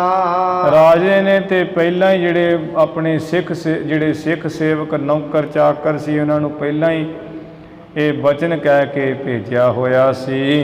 ਦਰ ਦਰ ਪ੍ਰਤ ਕੀਜੈ ਸੁਠ ਰਚਨਾ। ਉਹ ਕਿਆ ਹੋਇਆ ਸੀ ਵੀ ਤੁਸਾਂ ਨੇ ਘਰ ਦੇ ਦਰਾਂ ਦਰਵਾਜ਼ੇ ਉੱਪਰ ਸੋਹਣੀ ਜਿਹੜੀ ਰਚਨਾ ਜਾ ਕੇ ਕਰਨੀ ਹੈ ਕਰੋ। ਸਭ ਹਿਨ ਕਦਲੀ ਖੰਭ ਲਗਾਏ। ਜਿਸ ਕਰਕੇ ਫਿਰ ਉਹ ਧਰੂ ਭਗਤ ਦੇ ਆਉਣ ਦੇ ਚਾਅ ਖੁਸ਼ੀ ਵਿੱਚ ਹੀ ਸਾਰਿਆਂ ਨੇ ਉਹ ਕੇਲੇ ਦੇ ਖੰਭ ਜੇ ਲਗਾਏ ਹੋਏ ਸੀ। ਆ ਮਹਾਰਾਸ਼ਟਰ ਵਿੱਚ ਚਲੇ ਜਾਓ, ਗੁਜਰਾਤ ਆਦਿਕ, ਉੱਥੇ ਅੱਜ ਵੀ ਜਦੋਂ ਕੋਈ ਖੁਸ਼ੀ ਦੇ ਦਿਨ ਮਨਾਉਂਦੇ ਉਹ ਵਿਆਹ ਸ਼ਾਦੀਆਂ, ਅਤੇ ਉਹ ਕੇਲਿਆਂ ਦੇ ਜਿਹੜੇ ਰੁੱਖ ਜੇ ਹੈ ਉਹਨਾਂ ਦੇ ਖੰਭੇ 'ਚ ਲਾ ਦਿੰਦੇ ਹੈ। ਸ੍ਰੀ ਹਜ਼ੂਰ ਸਾਹਿਬ ਵੀ ਜਦੋਂ ਆ ਹੋਲਾ ਮਹੱਲਾ ਪੁਰਬ ਆਉਂਦੇ ਹੈ ਦੀਵਾਲੀ ਆਦਿਕ, ਅਤੇ ਉਹ ਇਸੇ ਤਰ੍ਹਾਂ ਜਿਹੜੇ ਗੰਨੇ ਜੇ ਕੱਟ ਕੇ ਅਤੇ ਕੇਲਿਆਂ ਦੇ ਖੰਭੇ 'ਚ ਲਾ ਦਿੰਦੇ ਉਹ ਸੱਚਖੰਡ ਦੇ ਸਾਹਮਣੇ। ਅਤੇ ਇੱਥੇ ਧਰੂ ਭਗਤ ਜੀ ਜਦੋਂ ਆਉਣ ਲੱਗੇ ਆ, ਉਹ ਰਾਜ ਨੇ ਪਹਿਲਾਂ ਕਿਹਾ ਹੋਇਆ ਸੀ ਵੀ ਅਸੀਂ ਤਿਆਰੀ ਕਰਨੀ ਹੈ। ਸਾਰਿਆਂ ਨੇ ਕੇਲਿਆਂ ਦੇ ਖੰਭੇ ਜੇ ਲਾਏ ਹੋਏ ਘਰਾਂ ਦੇ ਅੱਗੇ। ਮੁਕਤਾ ਤੋਰਨ ਦਰ ਬੰਦਵਾਏ। ਮੋਤੀਆਂ ਦੀਆਂ ਜਿਹੜੀਆਂ ਬੰਧਨ ਵਾਲਾ ਦਰਵਾਜ਼ਿਆਂ ਪਰ ਬਣਵਾਈਆਂ ਸੀ ਸਭ ਨੇ। ਕੁੰਕਮ ਲੀਪ ਕੁੰਭ ਭਰ ਪਾਣੀ। ਕੇਸਰ ਦਾ ਲੇਪਣ ਕੀਤਾ ਸੀ ਤੇ ਘੜੇ ਜਿਹੜੇ ਪਾਣੀ ਨਾਲ ਭਰ ਲਏ ਸਨ। ਚੰਦਨ ਗੰਧ ਗਰੀ ਸ਼ਰਕਾਨੇ। ਚੰਦਨ ਇਤਿਆਦਿਕ ਹੋਰ ਸੁਗੰਧੀਆਂ ਨਾਲ ਗਲੀਆਂ ਜਿਹੜੀਆਂ ਉਹਨਾਂ ਵਿੱਚ ਛਿੜਕਾ ਕੀਤਾ ਸੀ। ਕੰਚਨ ਥਾਰ ਬਾਰ ਵਿੱਚ ਦੀਪਾ। ਸੋਨੇ ਦੇ ਜਿਹੜੇ ਥਾਲ ਹੈ ਉਹਨਾਂ ਵਿੱਚ ਸੋਹਣੇ ਦੀਵੇ ਬਾਲ ਕੇ। ਦੁਆਰ ਦਿਖਾਏ ਖਰੀ ਅਵਨੀਪਾ। ਉਹ ਮਾਈਆਂ ਬੀਬੀਆਂ ਦਰਵਾਜ਼ੇ ਵਿੱਚ ਖੜੀਆਂ ਹੋਈਆਂ ਰਾਜੇ ਨੂੰ ਦਿਖਾ ਰਹੀਆਂ ਸੀ। ਗਾਵਹਿ ਗੀਤ ਮਿਲੀ ਪਿਕ ਬੈਨੀ। ਜਿਨ੍ਹਾਂ ਦੀ ਆ ਬੋਲ ਬਾਣੀ, ਜਿਨ੍ਹਾਂ ਦੀ ਆਵਾਜ਼ ਕੋਇਲਾਂ ਵਰਗੀ ਹੈ, ਉਹ ਗੀਤ ਗਾਉਂਦੀਆਂ ਸਨ ਉਸ ਵੇਲੇ। ਭਾਂਤ ਭਾਂਤ ਕੇ ਖੰਜਨ ਨਾਨੀ। ਜਿਨ੍ਹਾਂ ਉਹ ਇਸਤਰੀਆਂ ਦੇ ਮਮੋਲੇ ਵਰਗੇ ਨੇਤਰ ਹੈ ਤੇ ਤਰ੍ਹਾਂ ਤਰ੍ਹਾਂ ਦੇ ਉਹ ਗੀਤ ਗਾਉਂਦੀਆਂ ਸੀ। ਸੁਨਤ ਉਤਾਨ ਪਾਦ ਗ੍ਰਹਿ ਗਵਨਾ।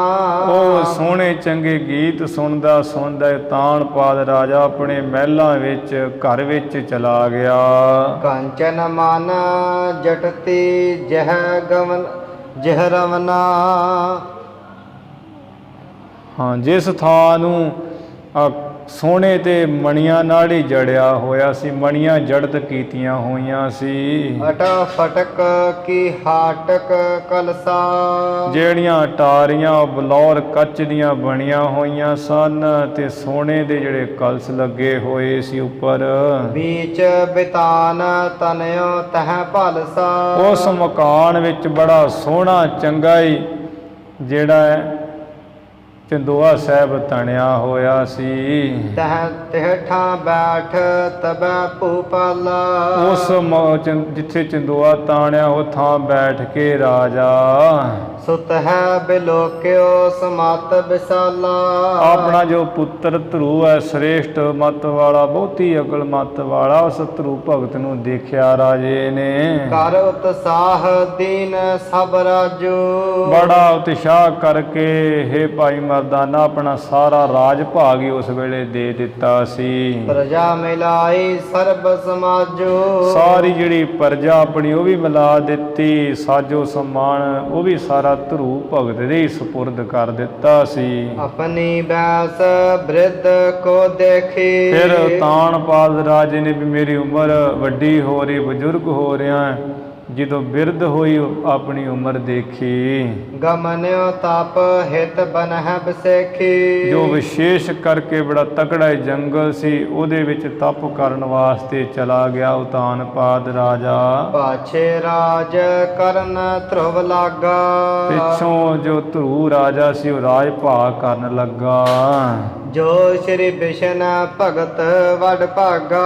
ਜੋ ਧਰੂ ਭਗਤ ਸ਼੍ਰੀ ਵਿਸ਼ਨੂੰ ਭਗਵਾਨ ਦਾ ਬੜਾ ਤਕੜਾ ਹੀ ਭਗਤ ਸੀ। ਜੋ ਸਮਾਰ ਪ੍ਰਜਾਪਤ ਆਹੀ। ਜੋ ਸ਼ਿਸਮਾਰ ਪ੍ਰਜਾਪਤਿ 8 ਪ੍ਰਜਾਪਤ ਹੋਏ, ਜਿਨ੍ਹਾਂ ਵਿੱਚੋਂ 10 ਪ੍ਰਜਾਪਤ ਹੈ ਸੀ। ਭ੍ਰਮੀ ਨਾਮ ਤਿਹ ਸੁਤਾ ਵਿਆਹੀ। ਉਸ ਦੀ ਪੁੱਤਰੀ ਜਿਹੜੀ ਭ੍ਰਮੀ ਨਾਮ ਦੀ ਸੀ, ਉਹ ਧਰੂ ਭਗਤ ਨੇ ਵਿਆਹੀ ਸੀ। ਫਿਰ ਤਿਹ ਤੇ ਧਰੁਵ ਦਵੈ ਸੁਤ ਉਪਜਾਏ। ਉਸ ਭ੍ਰਮੀ ਆਪਣੀ ਇਸਤਰੀ ਤੋਂ ਧਰੂ ਭਗਤ ਨੇ ਫਿਰ 2 ਪੁੱਤਰ ਪੈਦਾ ਕੀਤੇ। ਵਤਸਰ ਕਲਪੰ ਨਾਮ ਰਖਾਏ। ਇੱਕ ਦਾ ਨਾਮ ਵਤਸਰ ਰੱਖਿਆ ਤੇ ਦੂਸਰੇ ਦਾ ਨਾਮ ਕਲਪੰ ਰੱਖਿਆ ਸੀ। ਉੱਤਮ ਨਾਮ ਭਰਾਤਿਕ ਕਾਲਾ। ਐਵੇਂ ਪੁਰਾਣਾ ਵਿੱਚ ਆਉਂਦਾ ਵੀ ਧਰੂ ਭਗਤ ਜੀ ਨੇ 2 ਸ਼ਾਦੀਆਂ ਕੀਤੀਆਂ ਸਨ। ਇੱਕ ਤੇ 10 ਪ੍ਰਜਾਪਤ ਦੀ ਪੁੱਤਰੀ ਭ੍ਰਮੀ ਤੇ ਦੂਸਰੀ ਸੀ, ਇੱਕ ਦੂਸਰੀ ਨਾਲ ਵਿਆਹ ਕੀਤਾ ਸੀ ਇਲਾਬਰਤ। ਉਹਦੇ ਤੋਂ ਉਤਫਲ ਨਾਮੇ ਪੁੱਤਰ ਜਨਮਿਆ ਸੀ। ਮਿਰਗਿਆ ਹਿਤ ਉੱਤਮ ਨਾਮ ਭਰਾਤਿਕ ਕਾਲਾ। ਭਰਾਤਾ ਇੱਕ ਕਾਲਾ। ਇੱਕ ਸਮੇਂ ਦੀ ਗੱਲ ਹੈ ਵੀ ਜੋ ਭਗਤ ਧਰੂ ਜੀ ਦਾ ਉੱਤਮ ਨਾਮ ਦਾ ਭਰਾ ਸੀ ਛੋਟਾ। ਮਿਰਗਿਆ ਹਿਤ ਬਨ ਗਇਓ ਵਿਸਾਲਾ। ਉਹ ਸ਼ਿਕਾਰ ਵਾਸਤੇ ਬੜੇ ਸੰਘਣੇ ਜੰਗਲ ਵਿੱਚ ਚਲਾ ਗਿਆ ਸੀ। ਜਛਨ ਸੰਗ ਭਇਓ ਰਨ ਭਾਰੀ। ਉੱਥੇ ਜੰਗਲ ਵਿੱਚ ਜਿਹੜੇ ਕੁਬੇਰ ਦੇ ਸੇਵਕ ਜਛ ਹੈ, ਉਹਨਾਂ ਨਾਲ ਭਾਰੀ ਜੰਗ ਹੋਇਆ ਇਸ ਉੱਤਮ ਦਾ। ਲੱਗੇ ਸ਼ਸਤਰ ਉੱਤਮ ਗਇਓ ਮਾਰੀ। ਉਹ ਜਸ਼ਾਂ ਦੇ ਬੜੇ ਜਿਹੜੇ ਭਿਆਨਕ ਸ਼ਸਤਰ ਉੱਤਮ ਧਰੂ ਭਗਤ ਦੇ ਛੋਟੇ ਭਰਾ ਦੇ ਲੱਗੇ, ਜਿਸ ਕਰਕੇ ਉੱਤਮ ਮਾਰਿਆ ਗਿਆ ਸੀ। ਹਿਤ ਖੋਜਨ ਗਵਨੀ ਤਿਹ ਮਾਈ। ਫਿਰ ਧਰੂ ਭਗਤ ਜੀ ਦੇ ਜਿਹੜੇ ਮਤਰੇਈ ਮਾਂ ਸਰੂਚੀ ਸੀ, ਆਪਣੇ ਪੁੱਤਰ ਉੱਤਮ ਨੂੰ ਢੂੰਡਣ ਭਾਲਣ ਵਾਸਤੇ ਉਹ ਗਈ। ਜਰੀ ਸੋ ਦਾਵਾ ਨਲ ਇੱਕ ਥਾਈ। ਉਹ ਜਦੋਂ ਜੰਗਲ ਵਿੱਚ ਗਈ, ਉੱਥੇ ਜੰਗਲ ਵਿੱਚ ਅੱਗ ਲੱਗੀ ਹੋਈ ਸੀ, ਜਿਸ ਕਰਕੇ ਜਿੱਥੇ ਇੱਕ ਥਾਂ ਜੰਗਲ ਵਿੱਚ ਅੱਗ ਲੱਗੀ ਹੋਈ ਸੀ, ਉਸ ਅੱਗ ਨਾਲ ਉਹ ਸੜ ਮੱਚ ਗਈ ਉੱਥੇ ਹੀ। ਭਰਾਤਾ ਮ੍ਰਿਤ ਸੁਣੀ ਧਰੁਵ ਕਾਨਾ। ਜਦੋਂ ਵੀ ਮੇਰੇ ਛੋਟੇ ਭਰਾ ਦੀ ਮੌਤ ਹੋ ਗਈ ਹੈ, ਇਹ ਧਰੂ ਭਗਤ ਜੀ ਨੇ ਕੰਨਾਂ ਵਿੱਚ ਗੱਲ ਸੁਣੀ। ਜਗਿਓ ਰੋਸ ਹਿਰਦੇ ਦੁਖ ਮਾਨਾ। ਭਾਈ ਮਰਦਾਨਾ ਹਿਰਦੇ ਵਿੱਚ ਧਰੂ ਭਗਤ ਨੇ ਬੜਾ ਦੁੱਖ ਮੰਨਿਆ ਤੇ ਰੋਸ ਜਾਗਿਆ ਉਸ ਵੇਲੇ। ਜਗ ਵਿਜਈ ਰਥ ਚੜਤ ਸਿਧਾਇਓ। ਵੀ ਸੰਸਾਰ ਨੂੰ ਫਤਿਹ ਕਰ ਲੈਣਾ, ਹੁਣ ਸੰਸਾਰ ਜਿੱਤ ਲੈਣਾ, ਤੇ ਰਥ ਉੱਪਰ ਚੜ ਕੇ ਚੱਲ ਪਿਆ ਸੀ। ਉੱਤਰ ਦਿਸ਼ਾ ਵਿਖਾ ਚੱਲ ਆਇਓ। ਇਹ ਜਿਹੜੀ ਪਹਾੜ ਦੀ ਦਿਸ਼ਾ, ਉੱਤਰ ਦਿਸ਼ਾ, ਇੱਧਰ ਨੂੰ ਚੱਲ ਕੇ ਧਰੂ ਭਗਤ ਆ ਗਏ। ਇੱਧਰ ਹੀ ਇਹ ਜਸ਼ ਰਹਿੰਦੇ ਆ ਕੁਬੇਰ ਦੇ ਸੇਵਕ। ਅਲਕਾਪੁਰੀ ਸਮੀਪ ਪਿਆਨਾ। ਅਲਕਾਪੁਰੀ ਜਿਹੜੀ ਕੁਬੇਰ ਦੀ ਨਗਰੀ, ਉਹਦੇ ਕੋਲ ਜੇ ਚਲਾ ਗਿਆ ਧਰੂ ਭਗਤ।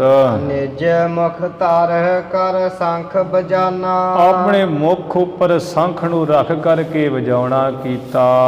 ਸੁਨਤ ਜਾਛ ਨਿਕਸੇ ਬਲ ਭਾਰੀ। ਜਿਹੜੇ ਜੱਜ ਬੜੇ ਭਾਰੀ ਬਲ ਵਾਲੇ ਸੁਣ ਕੇ ਸੰਖ ਦੀ ਆਵਾਜ਼ ਵੀ ਕੋਈ ਸਾਨੂੰ ਲਲਕਾਰ ਰਿਹਾ ਹੈ ਤੇ ਨਿਕਲੇ ਆਪਣੀਆਂ ਆਪਣੀਆਂ ਪੁਰੀਆਂ ਚੋਂ। ਸ਼ਸਤਰ ਅਸਤਰ ਨਿਜ ਸਰਬ ਸੰਭਾਰੀ। ਸ਼ਸਤਰ ਜਿਹੜੇ ਹੱਥਾਂ ਵਿੱਚ ਚਲਾਉਣ ਵਾਲੇ, ਅਸਤਰ ਜਿਹੜੇ ਹੱਥਾਂ ਤੋਂ ਛੱਡ ਕੇ ਤੀਰ ਚੱਕਰ ਆਦਿਕ ਹੈ, ਇਹ ਸਾਰੇ ਆਪਣੇ ਆਪਣੇ ਹੱਥਾਂ ਵਿੱਚ ਨਾ ਸੰਭਾਲ ਲਏ ਸ਼ਸਤਰ ਅਸਤਰ।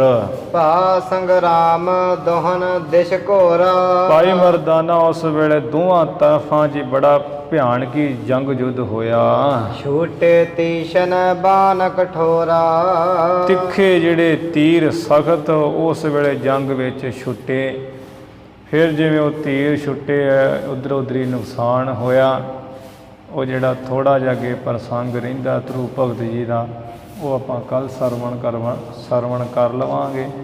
ਹੁਣ ਇੱਥੇ ਸਮਾਂ ਤਕਰੀਬਨ ਪੂਰਾ ਹੋ ਗਿਆ ਹੈ। ਧੰਨ ਧੰਨ ਸ੍ਰੀ ਗੁਰੂ ਗ੍ਰੰਥ ਸਾਹਿਬ ਜੀ ਮਹਾਰਾਜ।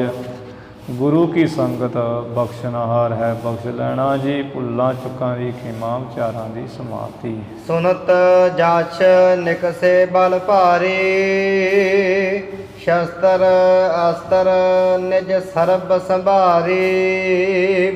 ਭਾ ਸੰਗਰਾਮ ਦੋਹਨ ਦਿਸ਼ ਘੋਰਾ। ਛੂਟੇ ਤੀਸ਼ਨ ਬਾਨ ਕਠੋਰਾ। ਵਾਹਿਗੁਰੂ ਜੀ ਕਾ ਖਾਲਸਾ ਵਾਹਿਗੁਰੂ ਜੀ ਕੀ ਫਤਿਹ।